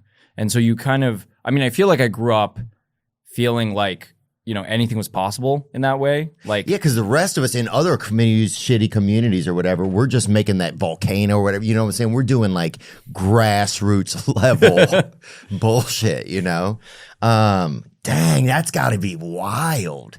So you see somebody just sneaking behind an alley and buying a bit of uranium and shit like that in your neighborhood. That's got to be kind of unique. I remember there was someone from our town who did a science fair project called it's called like Great Balls of Plasma. And literally for the science fair, this was in like high school. For the science fair, they made like huge balls of plasma in their garage. And I was like, what the heck? Like, we're all just doing this in high school. Damn. So did you feel competitive or did you just feel like hyper capable? Like, did you feel like kind of advanced just in your studies? Like when you were young, like in class, you're like, oh, some of this stuff's kind of coming easy to me?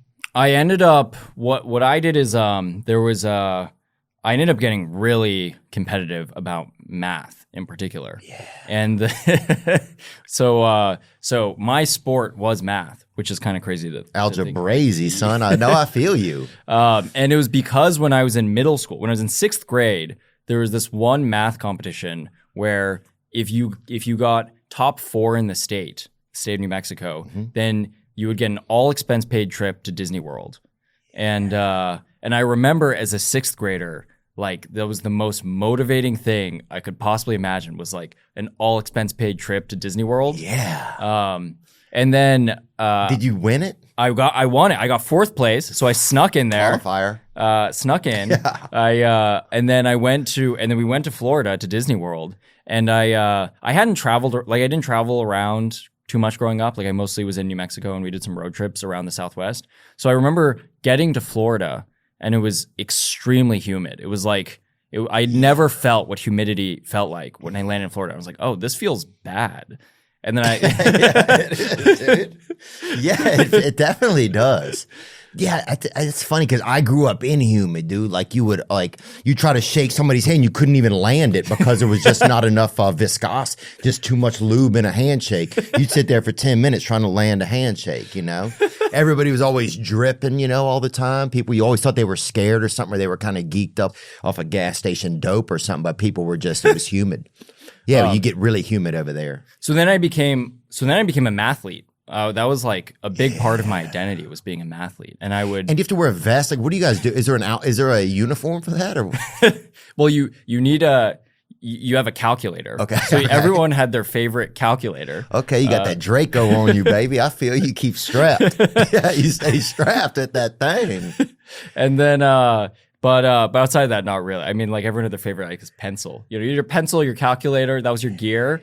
And but yeah, no, I was like a nationally ranked mathlete for middle school, high school. That was my jam. Yeah. And what's this math circle like? Is there? Wow, that's crazy, dude.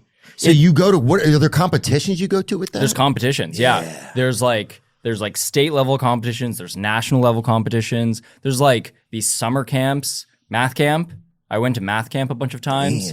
Where you convene with like-minded mathletes. Oh, damn, okay. Wow, fucking wizards in the park. A couple dudes fucking fighting over a common denominator in the lobby. That's crazy, bro. But just like any other sport, like it's competitive. Yeah. You know, you gotta win. And so you're chummy with everyone, but you're also like, who's gonna win, you know? Yeah. No, dude, competition's amazing, man. That's one thing that's so nice, I think, about when you're young is like if you're involved in a sport or a group or whatever it was, just that chance to be competitive, you know? Yeah. What were like some of the competitions at the math thing? Like what's a math competition like when you get there? So the ones in the middle school were actually more fun because there's almost like a Jeopardy style buzzer competition and stuff like that. But in high school, once you get to high school, it's just you just take a test and it's like the biggest one in America is called the USAMO. Bring it up. USMO? USAMO. Okay. And it's like people all around the country take this test. Mm-hmm. And there's United States of American Mathematical Olympiad. Okay. Yeah, there you go. Okay. A participant must be either a U.S. citizen or a legal resident of the U.S. Okay. Okay, go on. And then it's a 9-hour test. Damn. It's split over 2 days. It's 9 hours. It's 4.5 hours, and it's 9 hours, and you have 6 problems. So it's kind of nerve-wracking. And you get in there, you have 4.5 hours the first day, 4.5 hours the second day. Can you cheat in between the days? Can you just go home and... No, because you only get 3 questions the first day, and then you only get 3 questions the next day. They figured it out.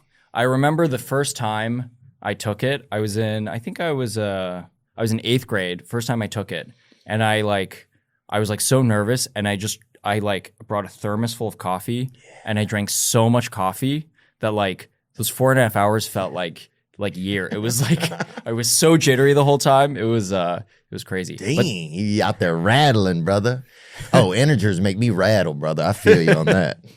Dude, so that's pretty, so you're competitive. And so you get out of there and you're obviously, I guess, admired in the world of math probably, or that's like a thing that like, that you can point that's like a pin a feather in your cap. So that helps you get into, MIT, right? Yep. Okay. Yep. So then, in MIT, on the MIT admissions, they ask for your like competitive math scores. So if you're so you knew a lot of kids going there probably because it was tons of kids. Yeah. Wow. Tons of kids. It was like a reunion. It was like math camp reunion. Damn, because I was wondering where all y'all were at, dude, because we were doing some other shit. You know what I'm saying? We were not. God, that's where all the smart kids were. That's fascinating, man. And so then, I was at MIT, and then MIT is like a really intense school because the classes they don't fuck around with. They just really they load you up with tons of work. And most of the time they load you up with like huge amounts of work, and you don't really know what's going on initially. And so you're just kind of like, you're just trying to make it through. But there's this motto that MIT has called IHTFP, which among the students stands for I hate this fucking place. Oh yeah. It's heavy, huh? Yeah, but then the school, when you go, they tell you, it stands for I've truly found paradise. So so a couple differences of opinion. Yeah. Damn. So it's really severe there. There's a lot of work. They load you down out of the gate. You do a lot of work, but it's kind of awesome. I mean, because I think the students really band together. Instead of it being competitive, really, MIT is much more about like everybody kind of like coming together, working on problems together, working on homework together, and just kind of like making it through together. What's that social life like there? Like, are you dating? Are you going to parties? What's that like for you at that time? It's a bunch of parties because people like MIT, there's a lot of people who like tinkering with gadgets. So like tinkering with like, you know, lights and big speakers and DJ sets and all this stuff. So actually the parties are pretty good because they're like the production value is high. The production quality is high. Damn. And what about when the science kids come through, the lab dogs? Are people making like unique drugs? Was there like designer drugs that were being created by actual people? Like just because, you know what I'm saying? Like my friends in college, none of us would know how to do that, but there may be somebody at a more prestigious school that would know how. Was that a thing even, or is that just? There was one part of the campus called East Campus, where it was more fringe. And so there was like, at one point in the school year, in their courtyard, they would build a gigantic catapult, like a huge catapult. Like a trebuchet? Like a trebuchet, yeah. What's the difference? I don't know what the difference. Yeah, let's get the difference there because people need to know this anyway. For decades now, people have been. A trebuchet has a rope attached to the end of it that flings it, where a catapult just launches it. No, it was a catapult then. Okay. Like a big, because there was a big like ice cream scooper. Oh yeah. Looking thing that would fling it. And what are they just flinging Adderall into the rest of the campus? They would fling stuff into the river, which I don't think. Now that I'm thinking about it, I feel like I don't know what this giant like catapult things.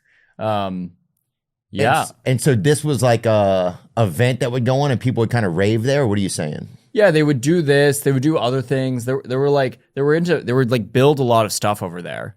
And there would be like people that ended up at Burning Man later on. Yes. That was core Burning Man. Like there was a satanic ritual floor. Oh yeah. Yeah, like a lot of like it's fringe. Cool. It's cool. Right. But so there's all these parties. We bragged at MIT that people from all the neighboring schools, because Boston is a huge college town, like tons of Boston's an amazing city. Yeah, but no, MIT was fun. But I was at MIT for 1 year. Right, and you dropped out. Is that safe to say? Yeah. Okay, you dropped out, and then you got into the AI world. Is that kind of a safe bridge to say? Yeah. Okay. Is there, and I want to ask this because I know Mark Zuckerberg dropped out of college. You dropped out of college. Both of you guys have had success in tech and kind of forward thinking, that sort of world. Is there something in college that you felt like didn't nurture you, or did you just feel like this isn't the place for me? Do you feel like college doesn't nurture a certain type of thinker, or was it just a personal choice? I think for me, it was like I was just feeling really impatient. And I don't really know why really, but I remember I was in school the first year. It was really fun and I really enjoyed it. But then I remember, in the year when I was at MIT was one of the first, it was like one of the early big moments in AI, because it was, I don't even remember this, but there was an AI that beat the world champion at Go. This was in 2015, when I was in college. At Go, and that was a game? Yeah, Go, it's like a big checkerboard with like white and black stones. It's like and it was this game, AlphaGo versus Lee Sedol. So AlphaGo versus Lee Sedol, also known as the DeepMind Challenge match, was a 5-game Go match between top Go player Lee Sedol and AlphaGo, a computer Go program developed by DeepMind, played in Seoul, South Korea between 9th and 15th of March 2016. That was confusing how that's written. It is very confusing, huh? That's you think that yeah. We got it. AlphaGo won all but the 4th game. All games were won by resignation. The match has been compared with the historic chess match between Deep Blue and Garry Kasparov. The winner of the match was slated to win $1 million. Since AlphaGo won, Google DeepMind stated that the prize would be donated to charities, including UNICEF and USAID. That's just a joke. That's just. But Lee received $150,000 for playing. So this was a big moment because this had never kind of happened before. Never happened, yeah. And it was a big moment for AI. It was like, oh wow, this stuff is like, it's really happening. And so then this happened in March, and I guess I dropped out, started my company in May. So I guess 2 months after this, I was that's what the game looks like. I've played this game before. It's honestly, it's a really I'm not very good at the game. It's a little more fun than playing chess, unless you're like, into like Renaissance Fair board games or whatever. Yeah. Okay, so now we got you. You're loose, dude. You're out of the school and you're in the world. You see, did that match? Did realizing that kind of like spurn you to want to leave school, or was that just something that happened around the same time? It kind of did. Basically, it was.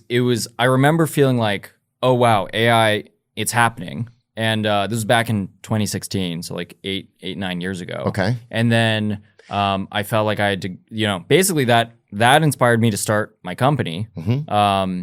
And I basically went straight from, I remember this, I flew straight from Boston to San Francisco and then started the company basically. And that's Scale AI. Scale AI. Okay. And so had you been following AI? Like, what are your kind of, like, or you just like knew like this is where it's going? Like you just felt there was something, an instinct that you trusted, or like, because that's a big thing to do. I was stuck. So I took all the AI classes at MIT. Okay. So you already learning a lot about it. Yep. And then there was one class where you had to, like on all the classes, you had to do side projects or final projects of some kind. And in one of them, I wanted to build like a camera inside my refrigerator that would tell me when my roommates were stealing my food. Wang, boy, catching them. Wang, boy. Wow. And, but then, so I worked on that. And then there was one moment where I was like, there was a moment that clicked where I was trying to build this thing. And then there was one step that was like too easy. I was like, whoa, that just worked right there. And then that happened, and then the Go match happened, and I was like, this stuff is happening. And so Did you ever market those refrigerators? Did you ever actually create that? I didn't market them, no. Dude, I could totally see that, bro. There's a refrigerator. Every dorm has it where there's a camera built in, and you just you get a notification on your phone, You're like, damn, Adnan's got my hummus, But you got video of him right there, dude. That's a great idea. Yeah, I love that. That was college me. Yeah. Okay, so Alexander Wang, he's free in the world now. He's headed to San Francisco. He's AI'd up. He feels the energy. He's motivated by some of the classes he took. He's motivated by seeing that AI is starting to actually overtake humans, right? Or be able to compete with actual human thinking with the chess match. Yeah, the way I would think about it, or the way I thought about it at the time was like, this is becoming people have been talking about AI for decades. Like it's kind of always been one of these things that people have said, oh, it's going to happen, but it never really was happening. And it felt like it was really about to happen. About artificial intelligence. Yeah. Yeah, because I've always heard about artificial intelligence. That's what I have. So I've always been like, no, you have real intelligence, not artificial, real intelligence. I think it's probably a mix, but I see what you're saying, You know what I thought of the other day? It was like, what if they had like a Mexican version and it was like, I don't know if that's a good joke or not, but thank you. It's a nice laugh. This show is sponsored by BetterHelp. What are some of your relationship green flags? That's a good question. What are things you notice in your relationship that are like, yes, this is positive, this is good, we're headed in the right direction? We often hear about the red flags we should avoid, but what if we focused more on looking for green flags in friends and partners? If you're not sure what they look like, therapy can help you identify green flags, actively practice them in your relationships, and embody the green flag energy yourself. I've personally benefited from therapy over the years.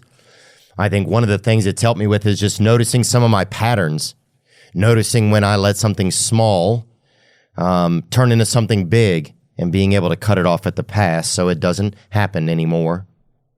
BetterHelp can help you. BetterHelp is fully online, making therapy affordable and convenient, serving over 5 million people worldwide. Discover your relationship's green flags with BetterHelp. Visit BetterHelp.com/Theo to get 10% off your first month. That's BetterHelp, HELP.com/THEO. Are you struggling to keep your website and digital marketing up to date while running your business? Now you can relax and binge on unlimited web design services with Modify. Enjoy unlimited support, a quick turnaround, and your own designated designer. Modify has done my website for years, and they're incredible. Sign up with Modify today. They make life easier and business better. Visit modify.com/Theo. That's modiphy.com/THEO for 50% off. The last website you'll ever need. That's modify.com/Theo. What is AI? Yeah. So AI is all about, basically programming computers to be able to start thinking like humans. So, traditional computer programming, it's pretty bare bones. It's not very smart. And so AI is all about, can you build algorithms that start to be able to think like people and replicate some of the, like, our brains are these incredible things, and that's evolution. That's just biology that created our brains. And so it's all about how can we build something similar to that or replicate it using computers and machines. And so the whole, the whole modern AI era really started around an area called computer vision. But it was like, how can we first get computers to see like humans do? So one of the very first AI projects was this thing called ImageNet, and later AlexNet, and it was basically, can you get computer programs to, like, given a photo, to tell you what's in that photo? I see. So just like a human would, like if you showed them this, yep. So then you're starting to train them to have a perspective. Yeah, train them to. Well, actually, originally, you could, like, let's say you took a photo of this bottle. A machine wouldn't even be able to tell you what's in the photo. It would just know what the pixels were, but it wouldn't be able to tell you, like, oh, there's a bottle in that photo. Mm-hmm. So one of the first AI breakthroughs was when YouTube built an algorithm that could tell when there were cats in their videos, and that was like in like 2012 or 2011, this was like this mind-blowing breakthrough that you could like figure out. You could like use an algorithm to figure out when there was a cat inside a video. And so AI, it started pretty simply with just, how do we replicate, vision? Like, how do you replicate, like, basically the fact that our eyes and our brains can, like, process all this imagery coming in. And that really led to, I think, one of the first major use cases of AI, which is self-driving cars. So this was when I started the company in 2016, self-driving cars were all the rage because it was, there were all these like skunkworks projects. When you started Scale AI, you mean? Yeah, when I started Scale AI. When you kind of got into AI, yep. At that time, self-driving cars are the most popular things. Yeah, yep. Okay. That was all the rage. And so it was all about, can we start building algorithms that can drive a car like a human would and do it safely and do it, more efficiently? And that way, instead of, that was one of the first major areas. Okay. And then now, the whole industry has moved so fast, but then all of a sudden we got ChatGPT and we got, more advanced stuff more recently that is able to talk like a human or sort of think like a human. And so it's really come pretty far recently, but all of it is about, how do you build algorithms? How to use machines to be able to think like a person? Okay. And is it say if I opened a door, like, oh, we keep the AI in there. Is it a computer? Is it a program? Is it a hard drive? Like, what is that? Yeah. So there's two parts. There's two parts to it. So the first part is you need really advanced chips. So you need like these, they're called GPUs or sometimes called TPUs, or, there's a lot of different words for it, but you need like the most advanced computer chips in the world. Okay. And how big is each one? Do you know? Or can you measure it like that? The biggest ones are actually like the whole chips are like, pretty big, but they're like a wafer kind of thing. Mm-hmm. But then you put a lot of them all together. Okay. So these, yeah, exactly. Wow. These chips, and the biggest ones are Yeah, exactly. That's a little one. That's a little one. There's really big ones. Okay. But these are the brain cells of it. Yep. These are the brains behind it. Yeah. So then, yeah, exactly. Those are some big ones. So then, so you have to have a lot of these chips. So you need a ton of these chips, and that's kind of the that's the physical presence.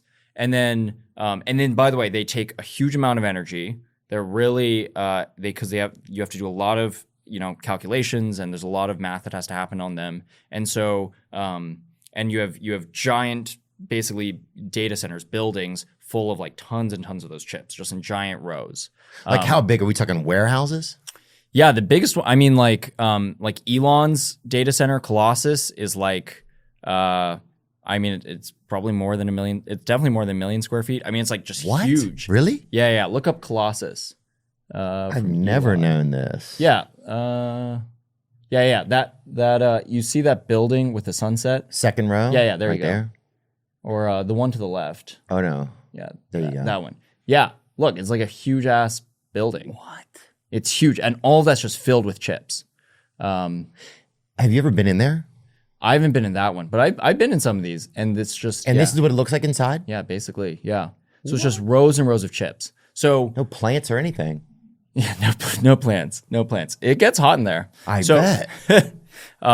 So the first part is just that's the physical presence, and then the second part are the algorithms. So then you have, like, on top of those chips, you have software that's running, and the algorithms are just are like what you actually are telling. What's the math that you're telling to happen on the chips? And those algorithms are some of the most complicated algorithms that humans have ever come up with, and that's kind of the software part, or that's the part that, like, exists on the internet, or you could download or whatnot, and then it has to be run on these, like, huge warehouses of giant chips. Okay. So when someone goes to, like, Scale AI or Chat GPT, these are all AI interfaces, or what are they? They're yeah. So like Chat GPT is a way to be able to talk to. Basically, you can talk to the algorithm. Okay. So you can start interacting directly with the algorithm. You can see how the algorithm is thinking. So you could say to this, can you describe the weather today? Exactly. Yeah. And if you said that to 5 different AI company or AI companies, basically, or AI algorithms, different AI systems. Yeah. So if you said that's 5 different AI systems, you might get a little bit of a varied ansur. A little bit, yeah. Okay. You'll get because they all are trying to have their own style and have their own vibe to it. Interesting. And then what we do, what Scale AI is all about, is we've kind of built the almost like the Uber of AI. Okay. So a lot of what we're trying to do is how do we help produce data that is improving these algorithms? And just like how Uber, there's okay, you're losing me there a little. Yeah. It's okay. But if I slow down, if you're losing me, but so explain that to me a little bit clearer for me. Yeah. So okay. So with these algorithms, one key ingredient for these algorithms is data.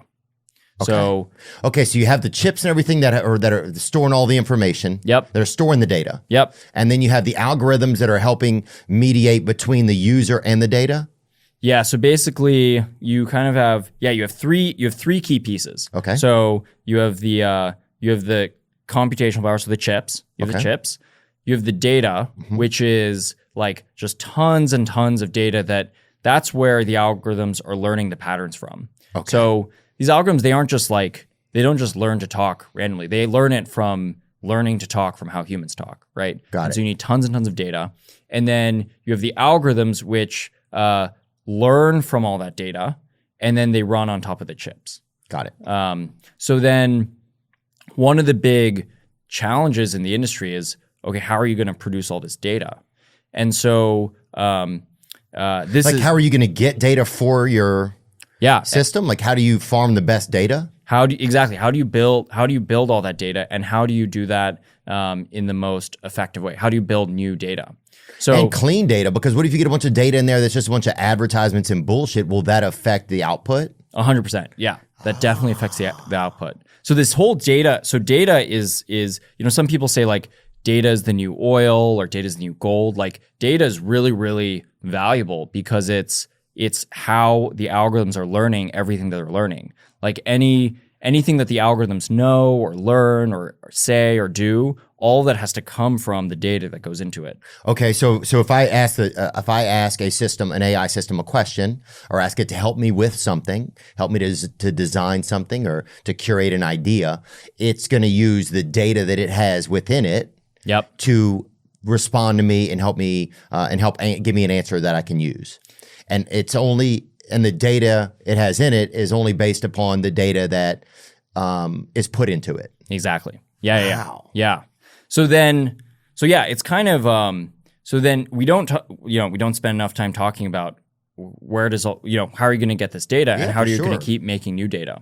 So the angle that we took at Scale was to kind of turn this into an opportunity for people. So we're kind of like the Uber for AI. So just like how Uber, you have riders and drivers.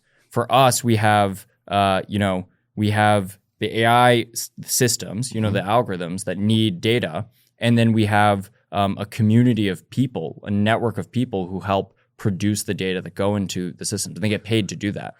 Oh, so they're almost data farming, like creating good data.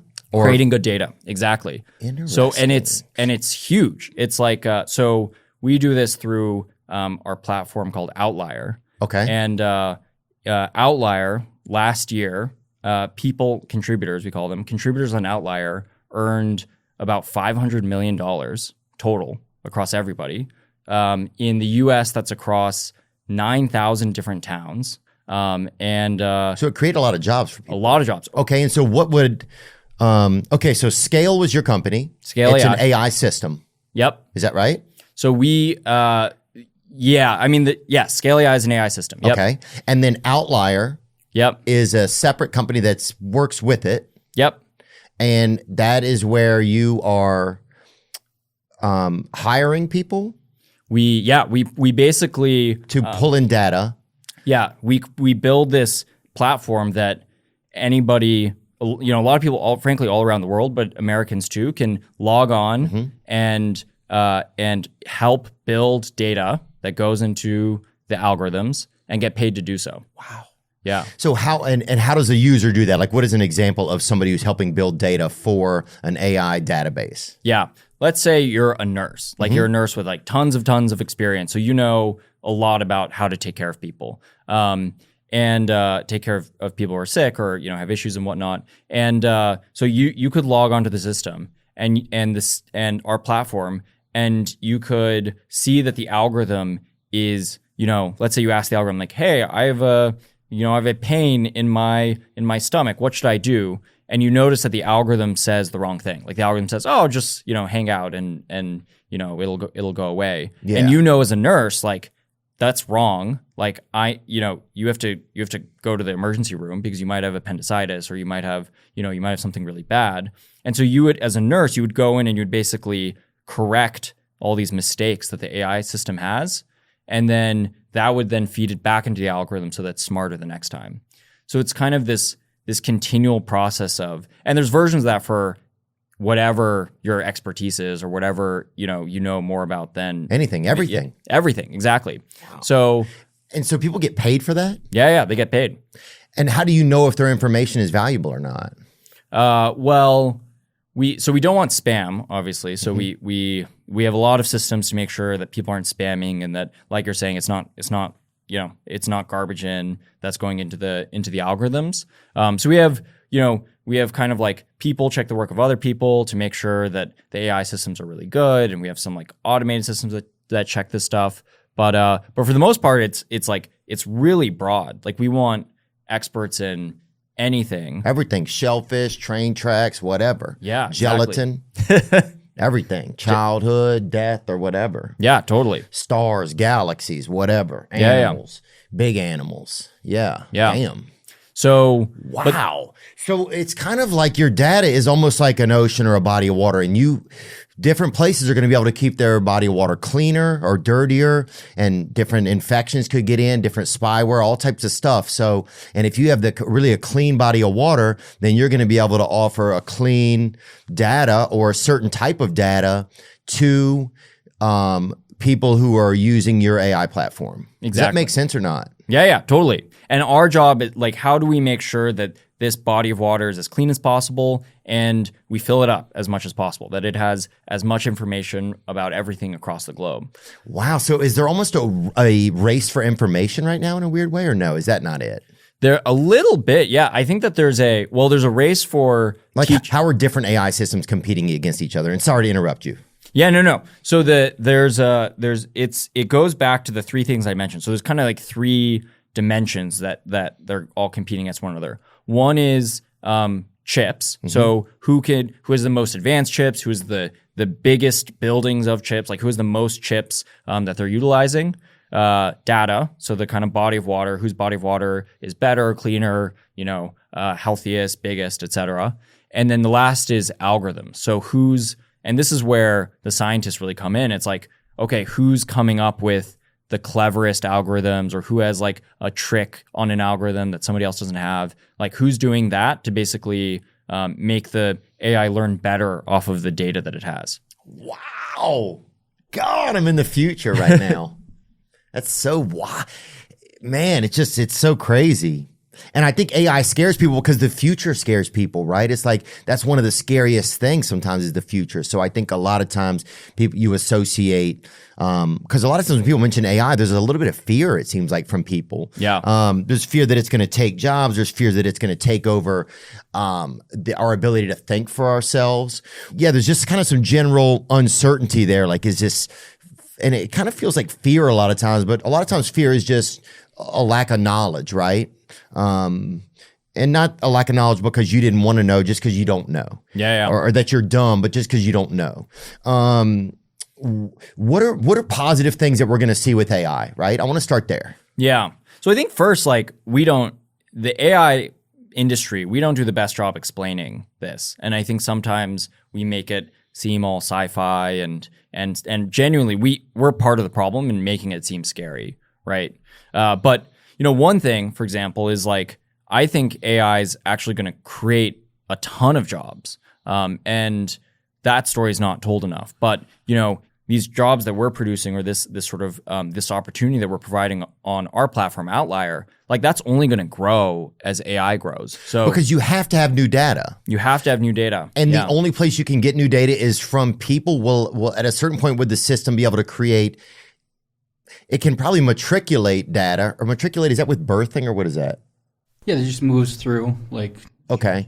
It can probably like quantify and give you answers, but can AI create new data?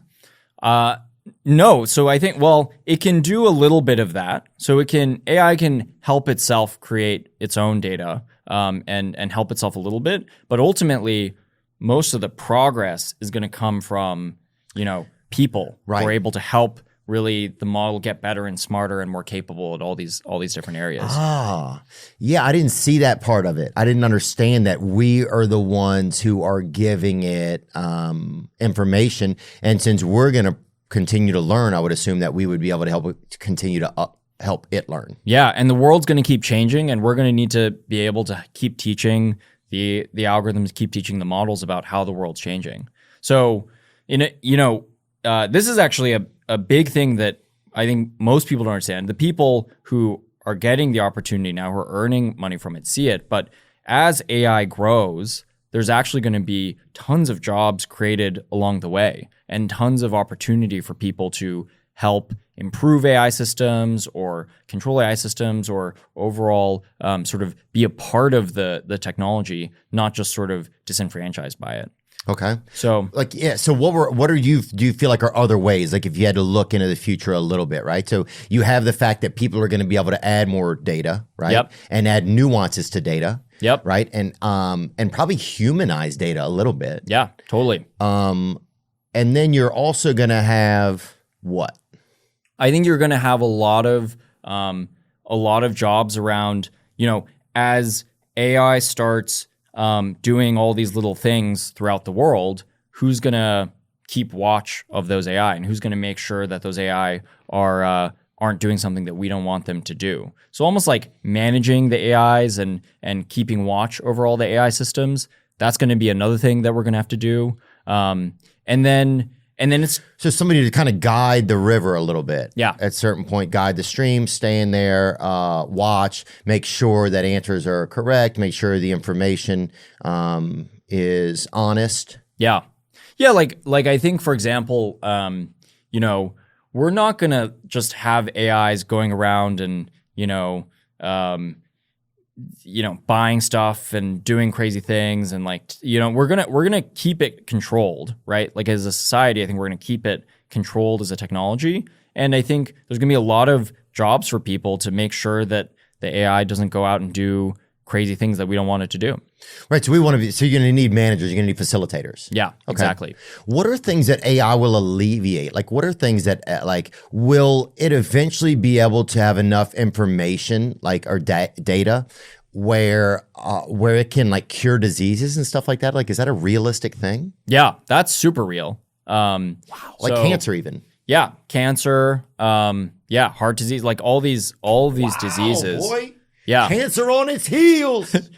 But sorry, Antonio Brown was just here. I think there's still some smoke in the air. So no, but seriously, I think that AI, one thing that we've seen, this is kind of wild, but AI understands molecules and biology better than humans do, actually, because it's there's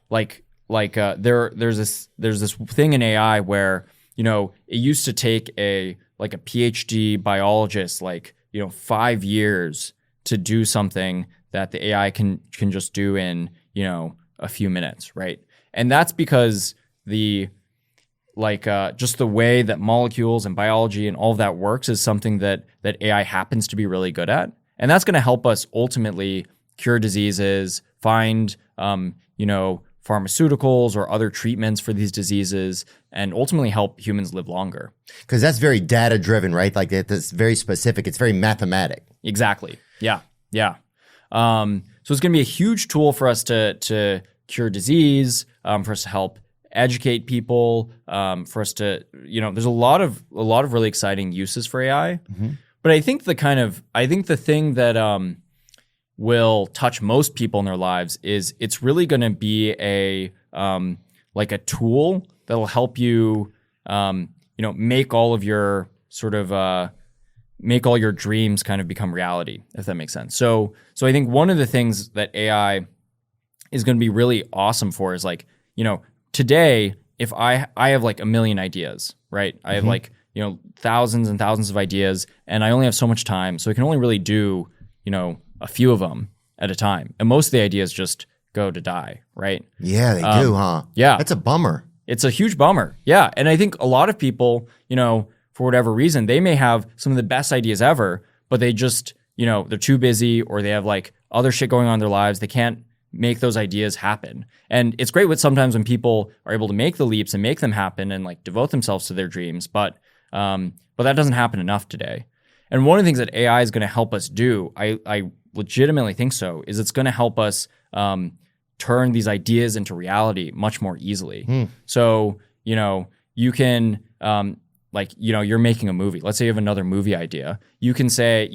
Ultimately, I think you'll be able to tell an AI, hey, I have this idea for a movie. What could that look like? Maybe draft up a script. Also, who are the people who can help fund this idea, who those people be, can you help reach out to them? And then who should we cast in it? Basically help make the whole thing instead of this daunting thing that these big projects, they're usually so daunting, you really don't know where to get started. You kind of need a person to help you get through them. Instead of that, AI will help you get through it and help do a lot of the sort of less glamorous work to make them a reality. Wow. So I could say, for example, AI, I would like to shoot maybe, I'm thinking about creating an idea or shooting a film in this area, or it's like this. It's going to take place in this type of place. I could give it the setting. I could give it a outline of the characters, what they look like, their ages, and some description. Could you help give me potential actors or something within a certain price range that I could maybe cast for that? Yeah. Could you help give me locations around the country that would fit that backdrop? Yep. Could you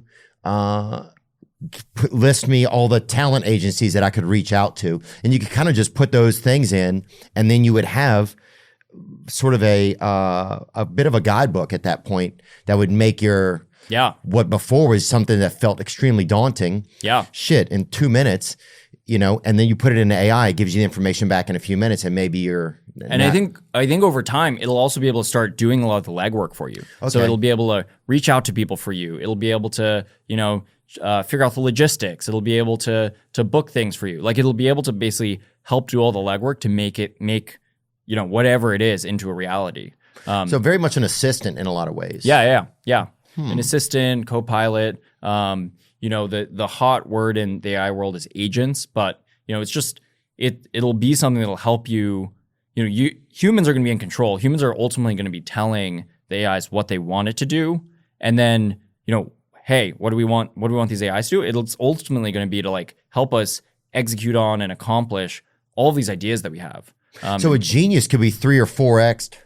If somebody's like a genius in something, in some realm or space of thought, you could 3 or 4x them because they like multiply their output from their own brain, because they could have something really helping them get done a lot of the early work on things, and maybe some of the most severe work. Yeah, totally. Like I think one thing that I always feel like kind of sucks is that if you have a director you really like, they're only going to make a movie once every couple of years. So even if you have a director that you like think is amazing, you know, it's hard for them to make that many movies, like, because it just takes so much time and effort, and, you know, there's so many bottlenecks and stuff. So in a future with, you know, more advanced AI systems, they could just churn them out, and they can make so many of their ideas into a reality. And I think that's true not only in creative areas, but it's kind of true across the board. Like, you know, you can start new businesses more easily. You can, you know, you can make various creative projects that you have happen more easily. You can make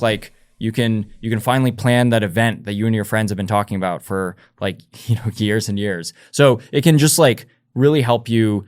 You know, we think about it as like giving humans more agency, giving humans more sort of sovereignty, and just enabling humans to get way more done.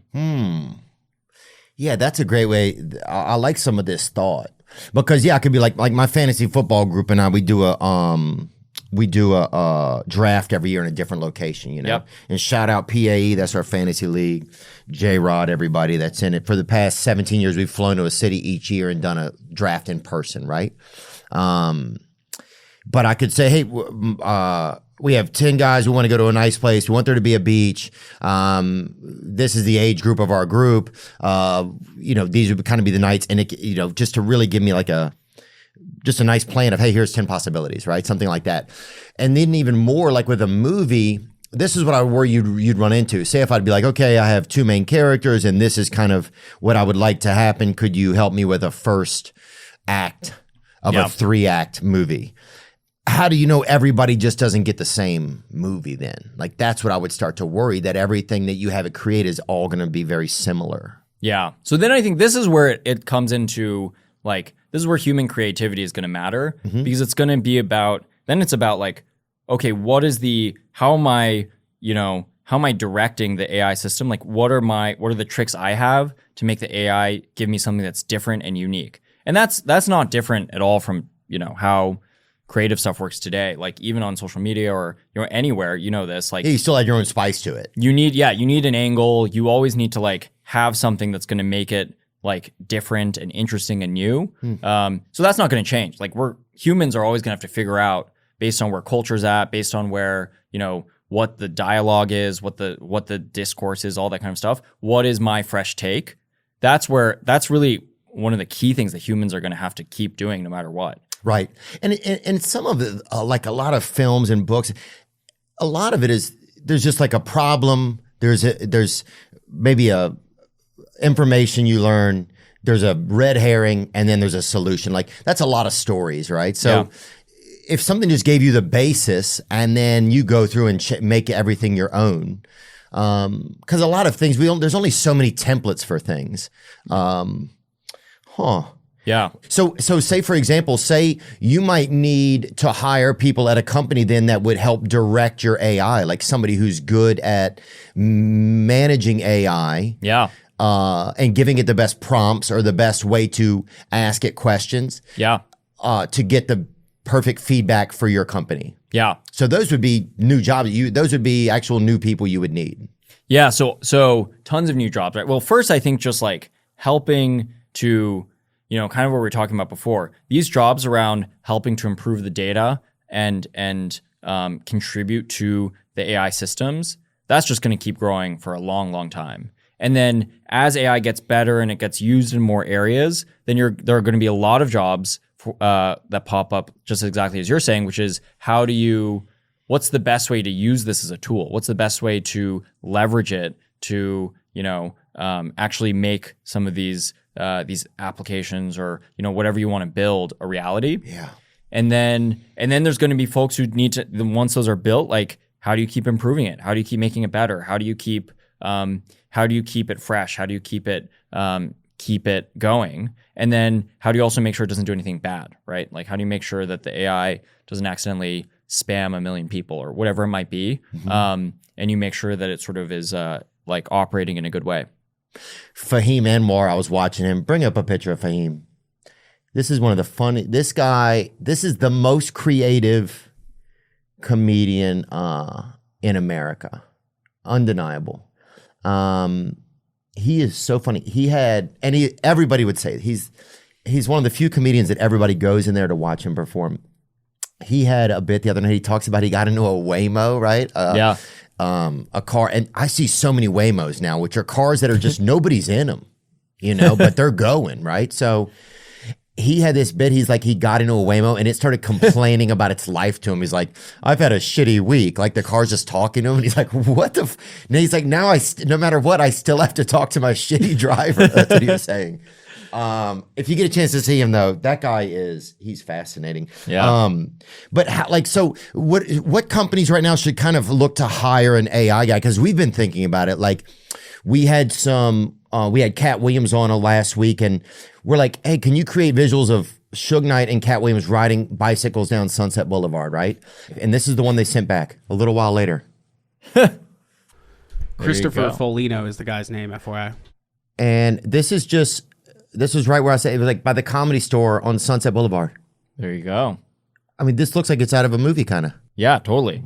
I mean, and the guy did that in just a little bit of time. What types of people would you get to? I mean, that's you. Yeah. If I was healthier, if I had healthier gums too. But what about this? What kind of what companies right now? What job spaces? Because we want to get an AI guy, right? But I don't really.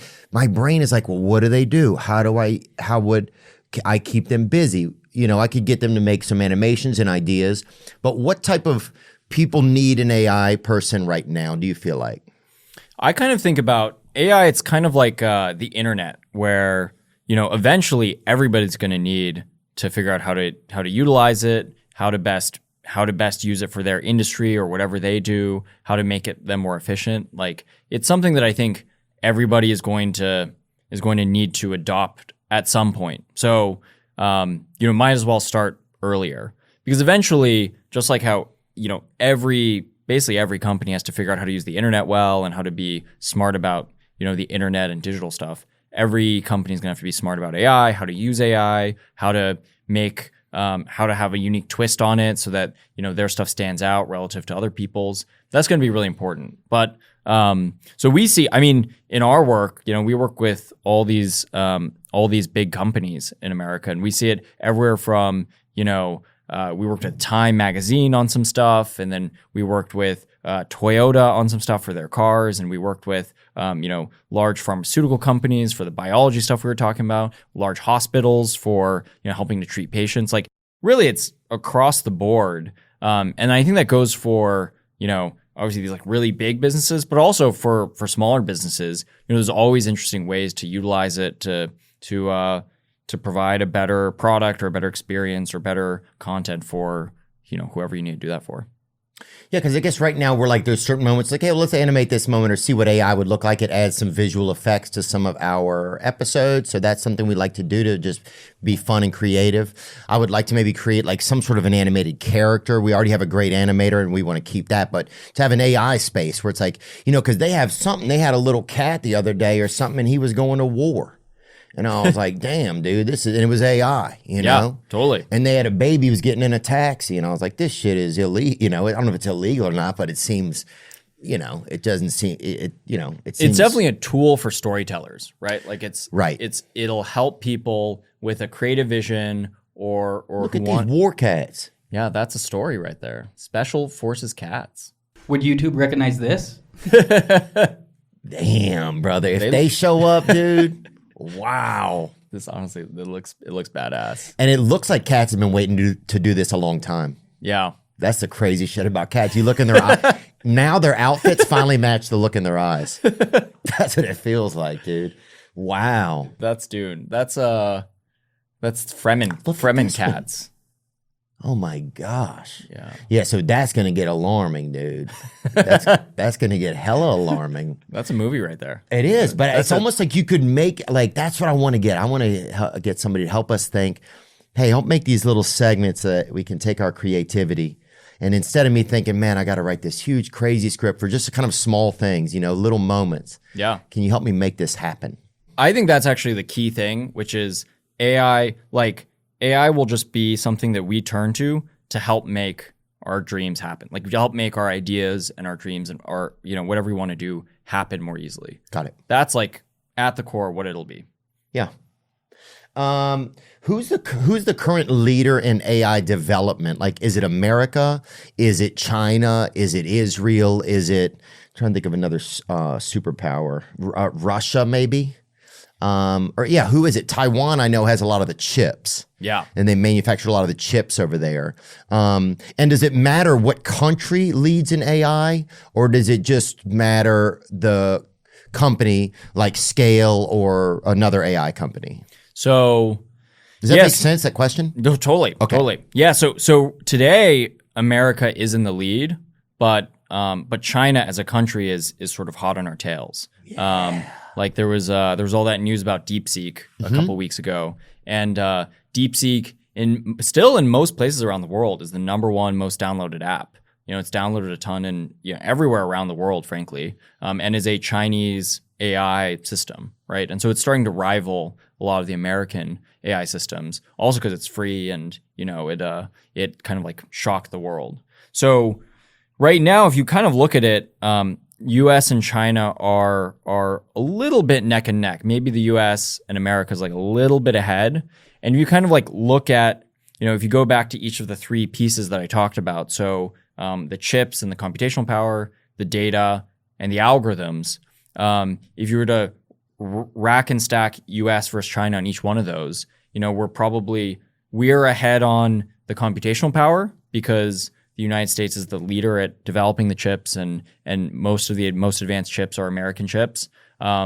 They probably beat us out on data because China, they've been investing into data for a very long time as a country. And then on algorithms, we're basically neck and neck. So it's a pretty tight race. And to your question about does it matter or what does this mean? I think it's actually going to be one of the most important, questions or most important races of our time. Is it U.S. or Chinese AI that wins? Because AI is more than just being a tool that we can all use to make our build whatever we want to or make whatever ideas we want to happen. It's also it's a cultural staple, right?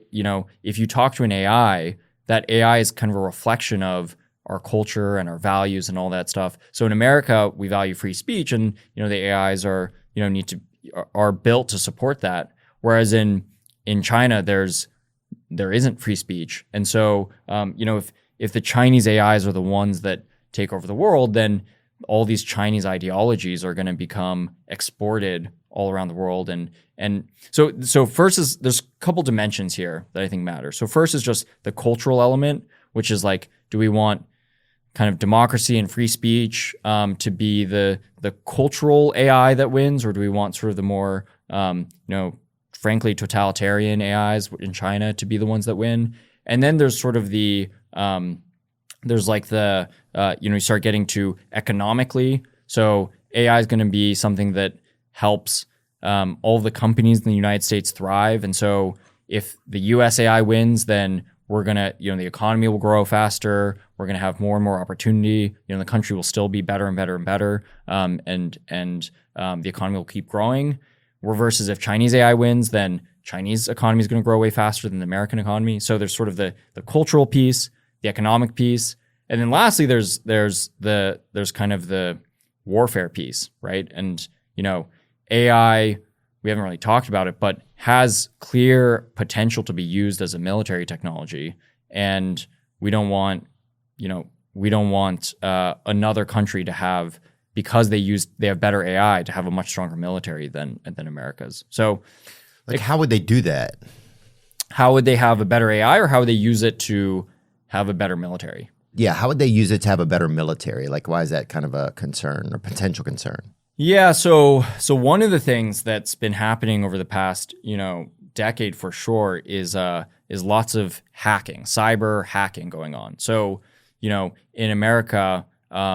Even recently, we had this huge cyber hack called Salt Typhoon, where the Chinese hacked our telecommunications company, so hacked for the phone companies. Damn, they did. They got it, and they got all sorts of crazy data as a result of that. Oh, they know I'm a pervert. I'll tell you that. Yeah, look at this. This happened in 2020. Salt Typhoon is widely understood to be operated by China's Ministry State of Security. Its Foreign Intelligence Service and Secret Police. Chinese embassy denied all allegations, saying it was unfounded and irresponsible smears and slanders. High-profile cyber espionage. In 2024, U.S. officials announced that hackers affiliated with Salt Typhoon had accessed the computer systems of 9 U.S. telecommunications companies, later acknowledged to include Verizon, AT&T, T-Mobile, Spectrum, Lumen, Consolidated Communications, and Windstream. The hackers were able to access metadata of users' calls and text messages. Fuck, homie. We're fucked, dude. I am. You seem good. Including date and time stamps, source and destination IP addresses. Shit. Keep going. And phone numbers from over 1 million users, most of which were located in Washington, D.C. Good. Light them up, dude. In some cases, the hackers were able to obtain audio recordings of telephone calls made by high-profile individuals. Such individuals reportedly included staff of the Kamala Harris 2024 presidential campaign, as well as phones belonging to Donald Trump and J.D. Vance. According to Deputy National Security Advisor Ann Neuberger, a large number of the individuals whose data was directly accessed were government targets of interest. Wow. Yeah.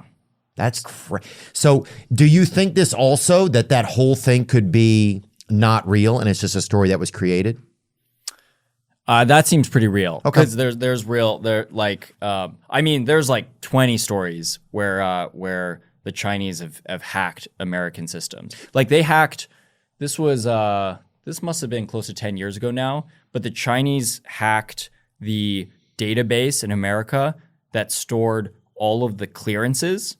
So they managed to hack into knowing who are literally all of the Americans who have security clearance. Oh, security clearance. Yeah. So I thought even what was on sale. I was like, who cares? That's great though. Damn. Oh, damn. So they knew everybody who knew. Oh, who knew information? Who knew secrets? Yeah. So once they knew that, then they know. Well, that's a great point of operation to go. Then, well, now let's find their data. They can just hack all of them. Yeah. Damn. So already China is hacking the shit out of America. That is definitely not an understatement. Yeah. It's exciting, kind of. I mean, it's unfortunate, but it's also exciting. I like some espionage, I can't sleep unless somebody's fucking really going through it. But that's a real AI thing. So AI can be used to do that because you can prompt it to go and do things like that. Yeah. There's a bunch of recent, because it's all data. Yeah. There's a bunch of recent demonstrations where AI is just like how in Go, how AI beat the world's best Go players. AI is starting to beat the world's best cyber hackers and the world's best. Ooh. Yeah. So it's I don't know if you saw Mr. Robot. I didn't, but I DM'd with Magnus Carlsen. No, that's cool. Pretty cool. So, yeah. But no, Mr. Robot, is it good? It shows all this hacking stuff and cool. It makes it seem really cool. Okay, cool. I'm gonna check it out. But yeah, no, hacking like you're gonna have AI that are hacking everything in America, and this is one place where this is U.S. versus China will be really come to life, which is who has better AI, that's better at defending against the hacks from the other guy, as well as hacking the other guy's systems. That'll just start happening. That's basically starting to happen right now. Or it's, cyber warfare has been happening, and then AI cyber warfare is going to start happening. Yeah, basically as soon as as AI gets better. Yeah, we had Craig Newmark, who created Craigslist, on. Yeah, and he was talking about how, what if they hacked like everybody's Teslas to all just drive off a cliff one day? Or they hacked everybody's ovens to go up to 400 degrees in the middle of the night while you're sleeping, and then fires start everywhere. Like just things like that you don't start to think about, that once something's connected to the grid or something like that, or connected through routers and Wi-Fi's, that could be feasible. Yeah, no, there's a lot of things they could do that won't even like seem like that big a deal at the time, but could be really, really could be a big deal. So for example, let's say the Chinese, like, they just took out all of the military like communication systems and all the military software systems, like took out the satellites, took out all that for like 10 minutes. And in those 10 minutes, they like, invaded somewhere, or they like did some crazy thing. Damn. Like they can just, there's the thing about this stuff is like everything as the world's become more connected, it also enables, different kinds of warfare. So cyber warfare is really big. Also, like the information warfare is another big one. So what does information warfare mean? So information warfare is all about in a place, what are like the stories. This is kind of gets to like the like propaganda, or these conspiracy theories. Like, what are the stories that in a place that we're trying to make happen or not make happen. And we know that China does a bunch of information warfare, called IW, it's sometimes called. Okay. But they have whole operations. This is actually the craziest part. They have like they've hired the Chinese military at various points has hired millions and millions of people who are supposed to be on like various like chat groups and WhatsApp groups and WeChat groups and whatnot, and just spread the right kind of stories that'll make it such that they can like they can make their political aims happen. So, for example, in when China wanted to start like kind of like I don't know what the word is, when China wanted Hong Kong to become a part of China again, which happened just not too pretty recently. To the PRC, right? To the PRC, exactly. When they propaganda, is that the word you're looking for? No. Yeah, they would, yeah, exactly. They would use a lot of propaganda, and that's information warfare, to be able to just make it such that all happen much more easily. Well, it's unbelievable. I'll see stories even about, I'll be going through TikTok and see a story come up about something in my life that is not even true, insane. Some of it looks fun, but never was a part of my existence. And then you'll see hundreds of people have said something about, like, and I'll have friends that'll ask me about it. I'm like, that's just crazy. Like, totally. But so yeah, it's amazing to think of how many things we're watching or absorbing that are just are created just to delude us. Yeah. I don't know if delude is the word, is it? Trick us or make us think something. Just to fucking Halloween us out. Wow. So there's a lot of interesting things. You know what's crazy, man? Some things makes life scary, but then it also makes it interesting. It also makes it interesting in a fun way. How much do we have to fear? Say if a certain country or a certain company owns an AI, right? And that company, if they're Chinese, if they have a certain religious belief, or they have information that they want to adjust history, how much would a company be able to, like, say they keep certain data out of their information system? And then after a while, if that's the company that kind of takes the lead in AI, or one of the main ones, then the truth could disappear. Is that true, that if somebody loaded it just with the data that wasn't factual, that we could start to not have the truth? Does that make any sense, or no? Yeah, totally. I think this is something that it's definitely the right thing to worry about. So first off, if you ask any Chinese AI system, so any AI system that comes out of China, if you ask any of them about, a question about President Xi, the leader of the Chinese government, or you ask them any question about Tiananmen Square or all these like key historical or cultural things relevant to China, it'll say it can't talk about them because there's regulation in China that if you talk about some of these things, like you're going to get shut down, you're going to have a really bad day. There's like cases where the Chinese government disappears people, which we don't know what happens to them, but they do disappear. So there's this is part of the thing that's worrying, especially about China versus US, even before you get into any of the military stuff that we're talking about. It's just like the Chinese AI systems are censored and are gonna, be, they're gonna erase certain historical elements, or they're gonna be, look at that. This is DeepSeek. You ask it, is President Xi of China a good guy? Sorry, that's beyond my scope. Let's talk about something else. Oh, let's talk about something. Not only does it say it's beyond my scope, it says let's talk about something else. That's why. That's interesting. It's a good pivot. That's good. That is a great. Hey, let's talk about something else, huh? Wow, get this Yao Ming jersey, homie. But people also have to remember about China that that's their whole government, their whole system is like that. So sometimes when people are like, China does this, but that's how they're built, right? They're built to like only give out certain information to their people and to have communism, right? Yeah. Yeah. So, I mean, but that could also happen with American companies, right? We could have an American company that owns it and they only want certain information in there. That could happen anywhere. Like China, that's probably going to be because that's their MO, sort of. Yeah. In China, it's regulated. So basically, like, the government has control. They have control. Okay. So, like there are these stories about how there were Chinese news sites. News sites? News sites, yeah. Mm-hmm. And they would, once a Chinese news site accidentally led an article about President Xi, how he kind of looks like Winnie the Pooh.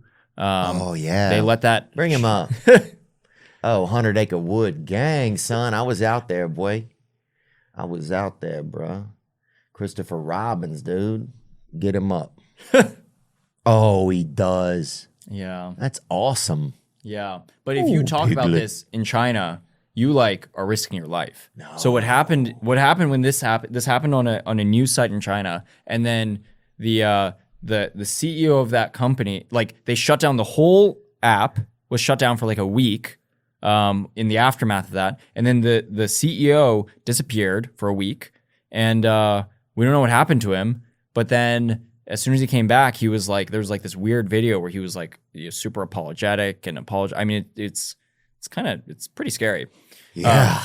Wow. So in China, it's like the government has control. You don't have AI companies, any companies that can talk about this stuff. Right. So it's heavily regulated there, where that's not the case here. Yeah, in America, and I think we have to be diligent and make sure this continues to be the case. And here's an example right here, just to interrupt you, but so we get the point in. Does Winnie the Pooh look like any world leaders? And that's on the Chinese version. And it says, I am sorry, I can answer that question. I'm an AI assistant designed to provide helpful and harmless responses. Whereas the ChatGPT says, Winnie the Pooh has often been compared to world leaders, particularly Xi Jinping, president of China. Boy, wow. So that's funny. But it's just funny, yeah. So it just shows you how that can easily happen. And this is like a relatively innocuous example.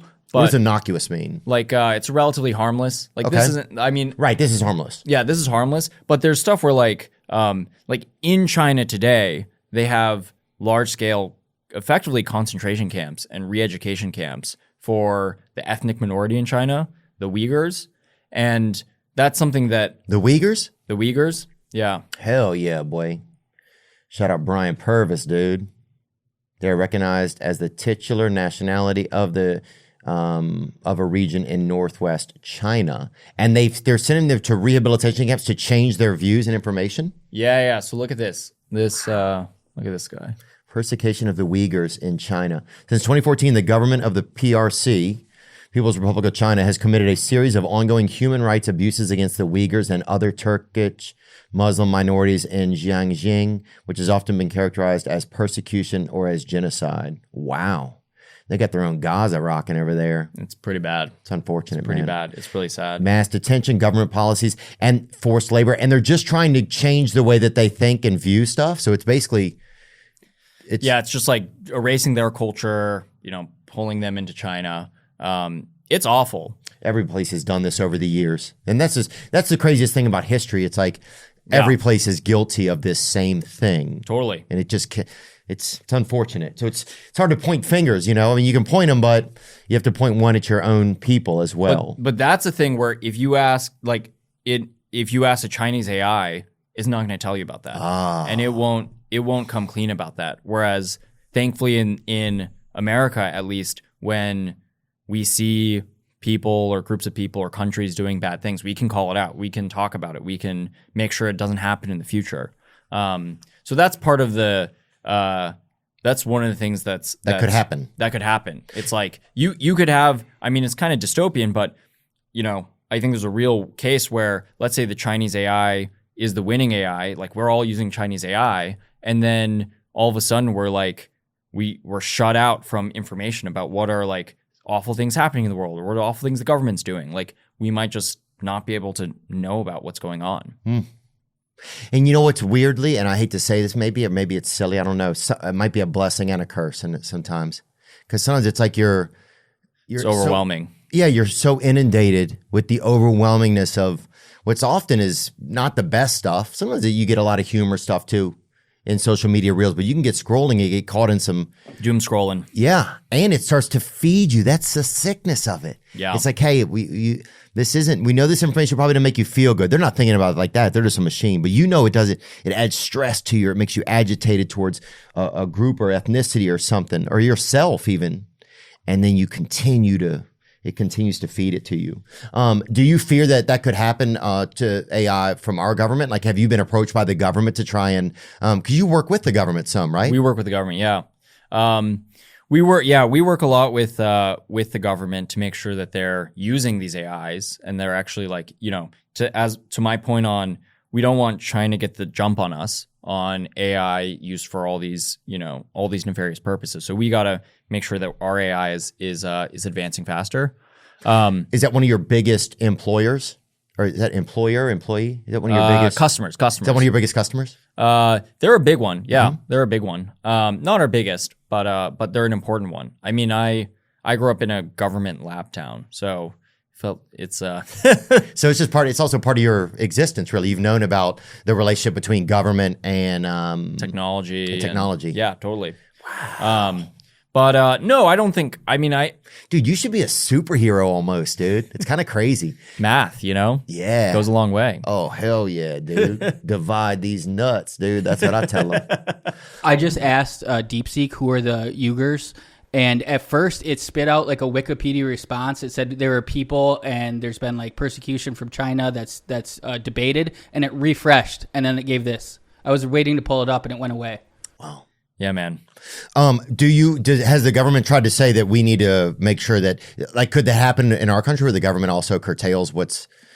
It hasn't happened yet. Obviously, like, we have to make sure that we uphold all our values, right, and that we maintain free speech and we maintain free press and all these things. But as of right now, no, I don't think that's a risk in the United States. Awesome. Thanks for this information. You hear about like chip makers, NVIDIA all the time, Taiwan. That place is just a hotbed for chips. Why is it a hotbed for chips?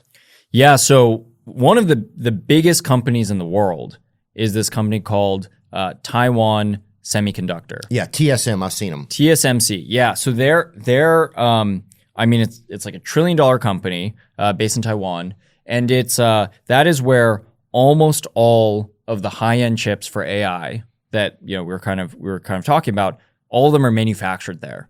They have the most advanced. Think about them as factories, like the most advanced chip factories in the world. They're called fabs or fabricators, but basically these huge factories that are like. There's all sorts of crazy stuff. So they have the most expensive machines in the world. They have machines that cost hundreds of millions of dollars in there. They have they build them because so that the chips, they have to be made at the like finest levels and very, very precisely. Yeah, you need small hands. Probably, huh? You need that, and there's like these machines that that at the nanometer level make like little marks and etches on top of. And they have those. They have those, yeah. Wow. Those are super expensive machines. The chips. It's crazy, yes. But the machinery is so precise that even if there's like a little bit of like seismic movement, a little earthquake or a little bit of movement, it can fuck up the whole machine. So they have to build the buildings, build the factories in a way such that there's like the whole building doesn't move, even if there's like a little earthquake or a little shake from the earth. So it's this crazy engineering. And so all these giant factories are in Taiwan, and that's where basically like 100% of all the advanced AI chips are made. So that's why Taiwan matters so much. Got it. But then the reason it's a hotbed is that the People's Republic of China, the PRC, has they used to own Taiwan, right? Yeah, I mean, that true or not? I might make that up. There's a complicated relationship between Taiwan and China, where if you ask people in Taiwan, they want to be independent, they want to be their own country, but the People's Republic of China has a sort of a reunification plan that they want to bring Taiwan back into their country and be back a part of China. So it's kind of like potentially, thankfully there's no war yet, but there's a risk. Still talking to your ex. Yeah, exactly. There's a risk it becomes like Russia, Ukraine, or one of these really, really bad situations.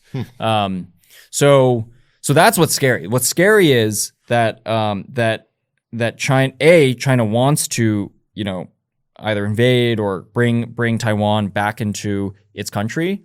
And there have been President Xi has ordered his military to get ready to do that before 2027. Now, we don't know what's going to happen, but if a extremely powerful world leader says to get something ready by 2027, you kind of read between the lines a little bit. Yeah. And that's part of it is obviously it'd be we don't want to enable them to take over this island, but then the other thing that's scary is China may view it as a way to just like win on AI, because if they take over the island with all of these giant factories, all the chips, baby, they'll get all the chips. Frito Lamborghini, baby, they'd be running it all. They'd be running it all. Yeah. Wow. So yeah, that's why Taiwan is because you kind of hear about it in the whispers of like a potential place where there could be like a conflict. Yeah, and there's all these reports about how China's they're stacking up tons and tons of military right on their coast to that's pointed directly at Taiwan, and it's pretty close. Taiwan's pretty close to China. Like it's not so far away. So, Whew, that'd be spooky. It's spooky. We're so blessed to have a place where at least we can sleep in peace, even if we're uncomfortable at times in our brains. To not have that constant threat. Yeah, totally. Yeah. So you don't worry that the government will regulate right now. It's not a concern at the moment. Regulate AI? Yeah, in America? No, I don't think so. Okay. I think we're focused on how do we make sure that America wins? How do we make sure that that the United States comes out on top, and that we enable innovation to keep happening? Would you think they could regulate the amount of chips that you're allowed to have? So this is a hot topic globally, actually. Really? Yeah. Wow. This is actually. Damn! Finally, dude. 560 interviews. We got a good question. This is one of the hottest topics in DC right now. Is what are we going to do about how many chips other people are allowed to have? Because almost all the chips are American chips. So they all are American chips, and technically, what do you mean? We own most of them? Yeah, exactly. But China owns most of them too. China has their own chip industry, but it's behind ours. Okay, got it. Yeah. So the United States has the most advanced chips, and these chips are the envy of the world. Everybody in the world wants our chips, and one of the big questions is, does the government allow a lot of these chips to go overseas to China or parts of Asia or the Middle East or wherever? Or do we want to make sure they stay in America and make sure that we win in America? And this is a super duper, they're called export controls. Yeah. Because it's a possibility to run it all. Yeah, exactly. Who's got the chips? What do you think about it? It's a complicated thing because basically, one argument is we shouldn't be throwing our weight around in this way. Like, maybe it's fine. It's a free market. Like if other people want our chips, they should be able to get our chips. And that way, the world is running on American chips. That can be good in some ways. And it helps make sure that, helps bolster our economy, our industry. But the other way to look at it is, hey, AI is really, really important that America wins at. And we don't want to let's not give other people any advantages, or let's make sure that we win. And then we can figure out what we're going to do with all the chips. So you can see both sides of it, right? Mm-hmm. And there's all sorts of, even beyond that, there's 50 different arguments on both sides of the conversation. But where I come from on it is let's make sure America wins, and let's start from there and then figure out what we need to do to win. Are there uses of AI that you feel like cross the line, kind of? I definitely think I worry a lot about this kind of maybe brainwashing kind of thing. I don't want AIs that are specifically programmed to make me think a certain thing or persuade me to do a certain thing. And that could happen. Right. Yeah. So I'm really worried about this kind of deception and persuasion from AIs.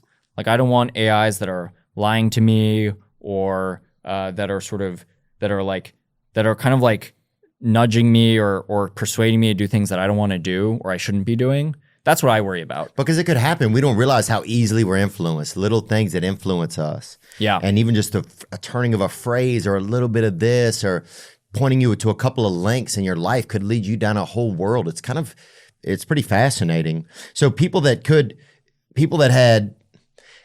how do you keep your AI clean? How do you guys keep your AI clean? Well, this is where it goes back to the data. Okay. So you got to make sure that data, to your point, the large body of water is as clean as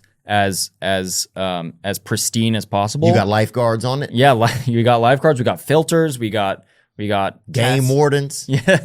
So the big part of it is about the data, and then the second part is I think we have to constantly be testing the AI system. So we constantly are running tests on AI to see, hey, are they unsafe in some way? One of the tests that we run a lot is, and this is across the industry, is are AIs helping people do really nefarious things? And we're making sure that they don't. So, if somebody asks an AI, hey, help me make a bomb or help me make COVID 2.0 or whatnot, that the AI is not helping you do that.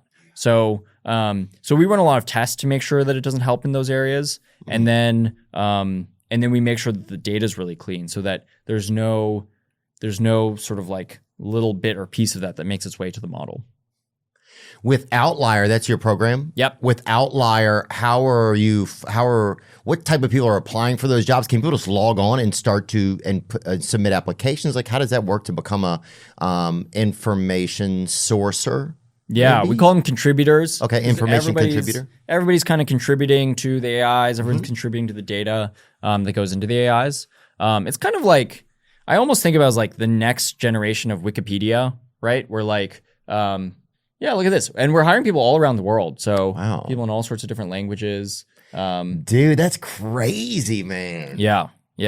Well, it turns out, by the way, most of the AIs don't really speak other languages that well. They're much, much better at English and particularly American English than other languages. And so we want to make sure that they speak all these languages well and that there's these opportunities. But yeah, on Outlier, so anybody around the world can log in and sort of there's a little bit of a orientation almost on how to best like what you're supposed to do, how you're supposed to do it, what expertise should you be bringing, all that kind of stuff. And then you can just start contributing to the AI models, and you get paid to do it. Wow.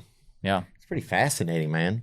And it's going to be, I mean, I really think, I legitimately think jobs from AI are going to be the fastest growing jobs in the world for the years to come. You do? Yeah. Like what? So jobs where people are able to contribute information, jobs where people are able to like what? Like what would examples of those be? Just some of the ones you've already listed? Yeah, all the ones we've been talking about, right? Okay. Like contributing to the AIs, helping to utilize the AIs and helping to shape the AIs into applications or into,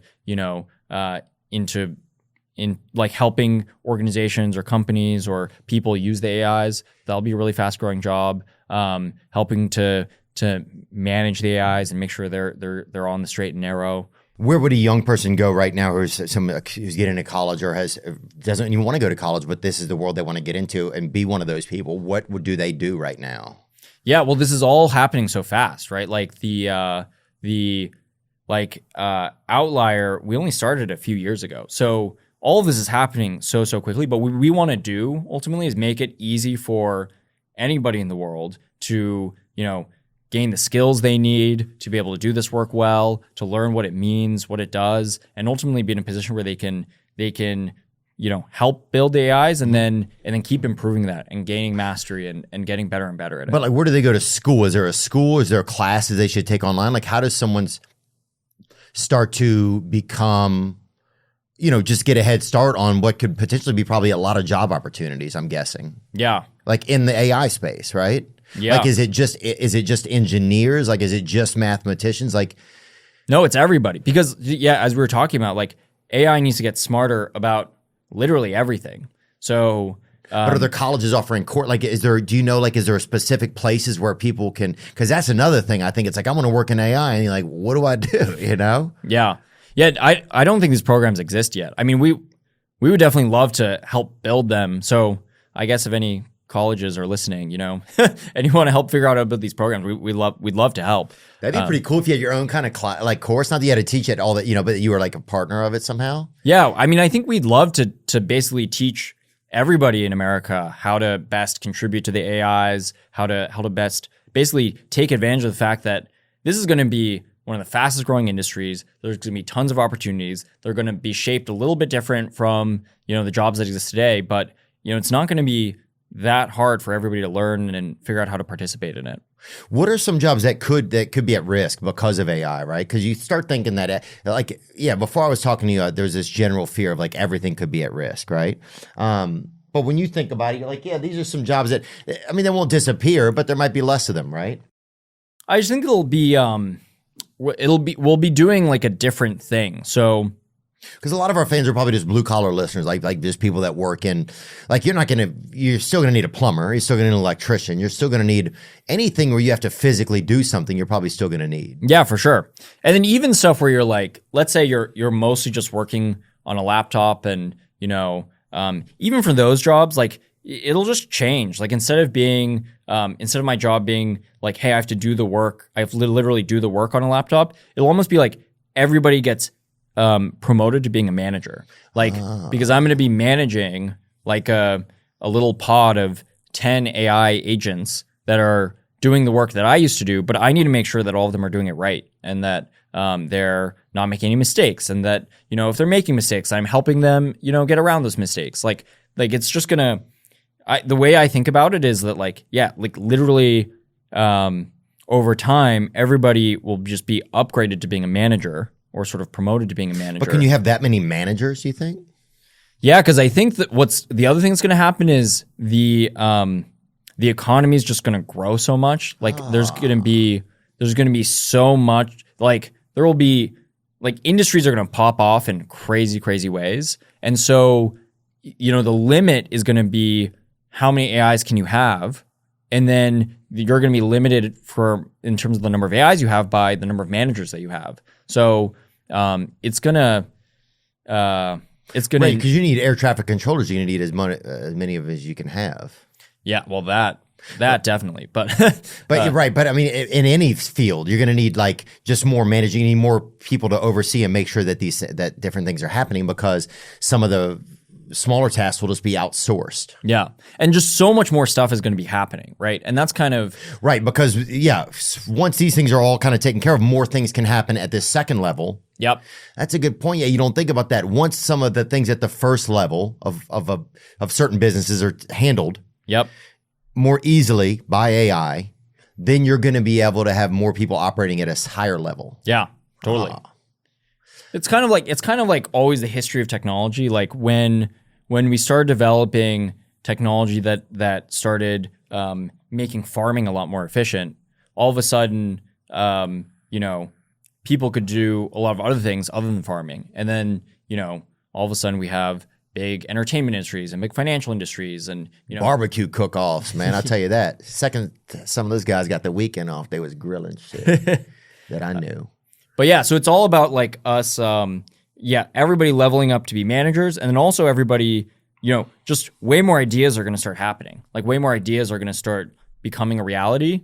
And so, I think it'll be pretty exciting. Like I think it's just like a lot more stuff is going to happen. Yeah. What companies do you see? Like, are there companies where you're the youngest billionaire in the world ever? Or no? Is that true? Is that a weird statement? We can take it out if it is. No. I'm not trying to talk about your money. I mean, but you are. Is that true?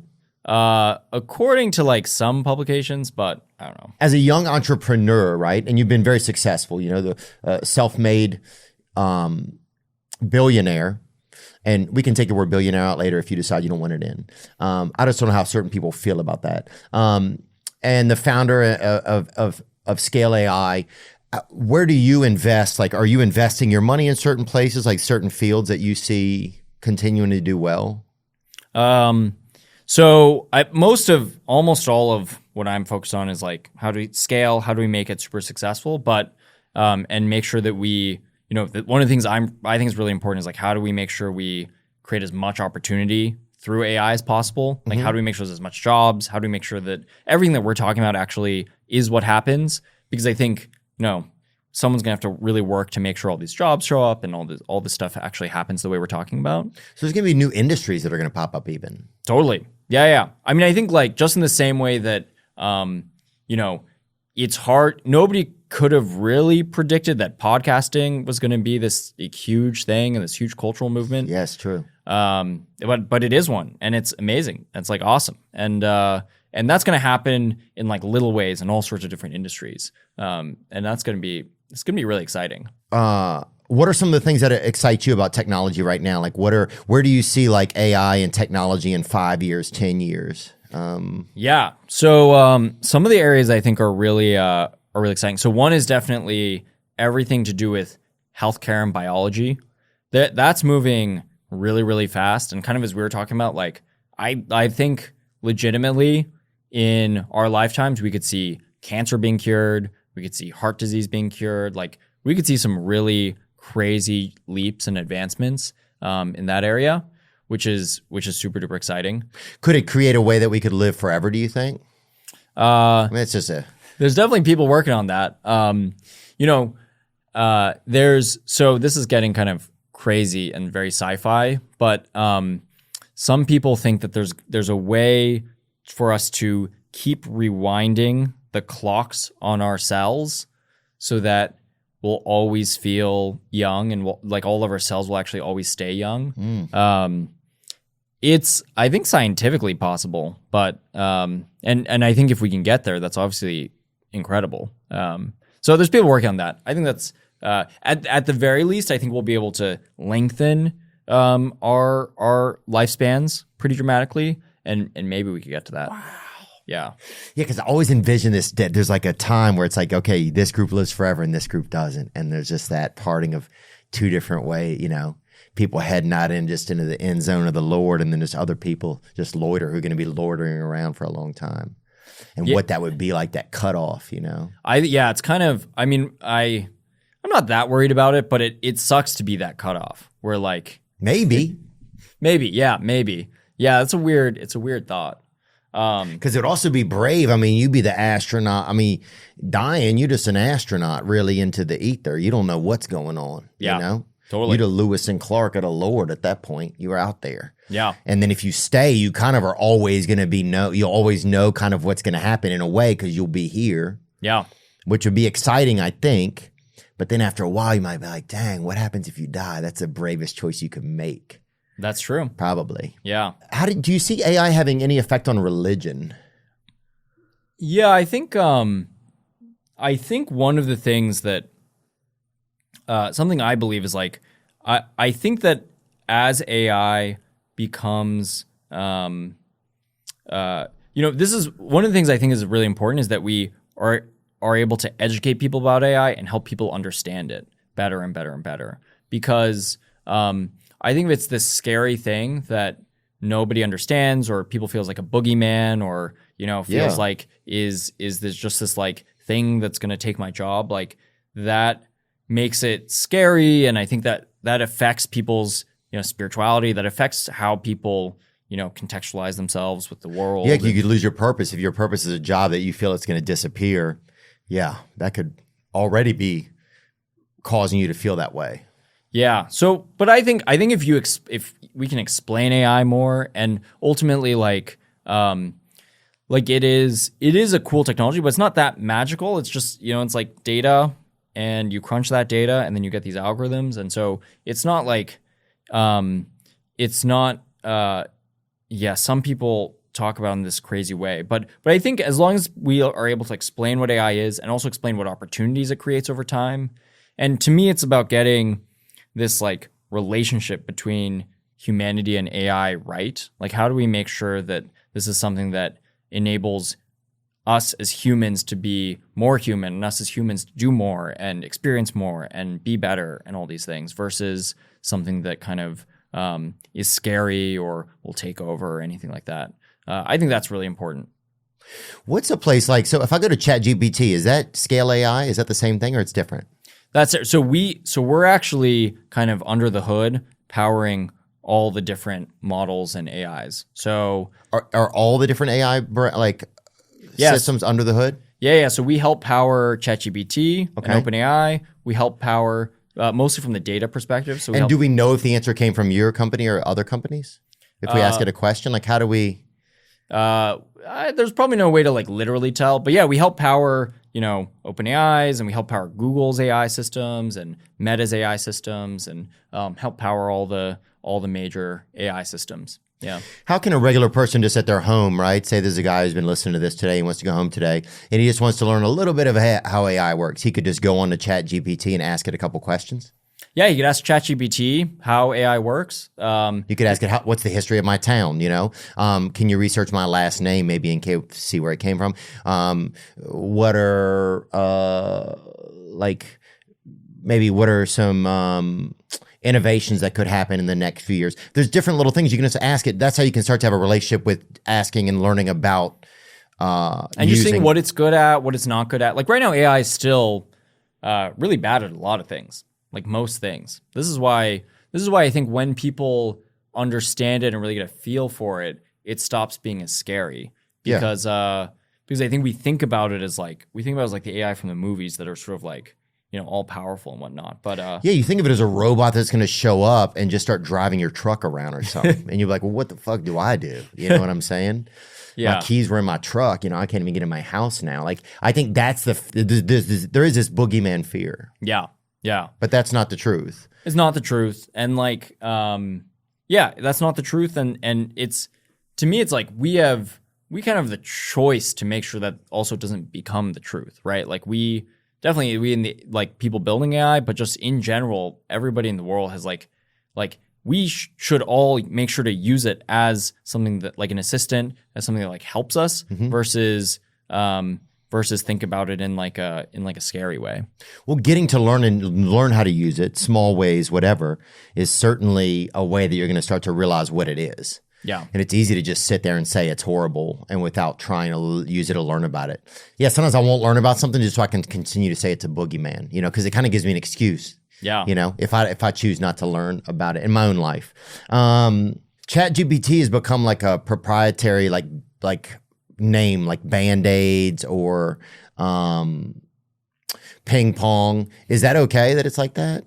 Yeah, I think that's totally fine. I mean, I think basically like there will probably be more AIs over time that people get used to and use, and like anything, you know, there will always be like in America, there will always be a bunch of options for consumers and a bunch of options for people to use, and they'll be good at different things, right? So I think like right now we're just in the very early innings of AI, but over time we're going to have, you know, just like how for anything, like for clothes or for, you know, energy drinks or for whatever, like different people have different tastes because there's going to be different things that different AIs are good at and other things that other AIs are bad at.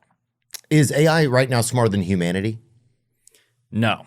Yeah. So I think what AI is good at, because it's ingested all of the facts, right? Like it's ingested this, like the body of water is really, really big, and it's ingested so many different facts and information from all of humanity. It definitely like knows more, or like, you know, just like how Google knows a lot more than any person does. So it definitely knows a lot more, but it's not like, you know, there's a there's tons of things that humans can do that AI is just like fundamentally incapable of doing. So it's not like I don't think you can even like measure one versus the other. They're just sort of like very different kinds of intelligence. Could AI just create a better AI at a certain point? Like, could it just be like, hey, AI, create a better AI, and it could do that?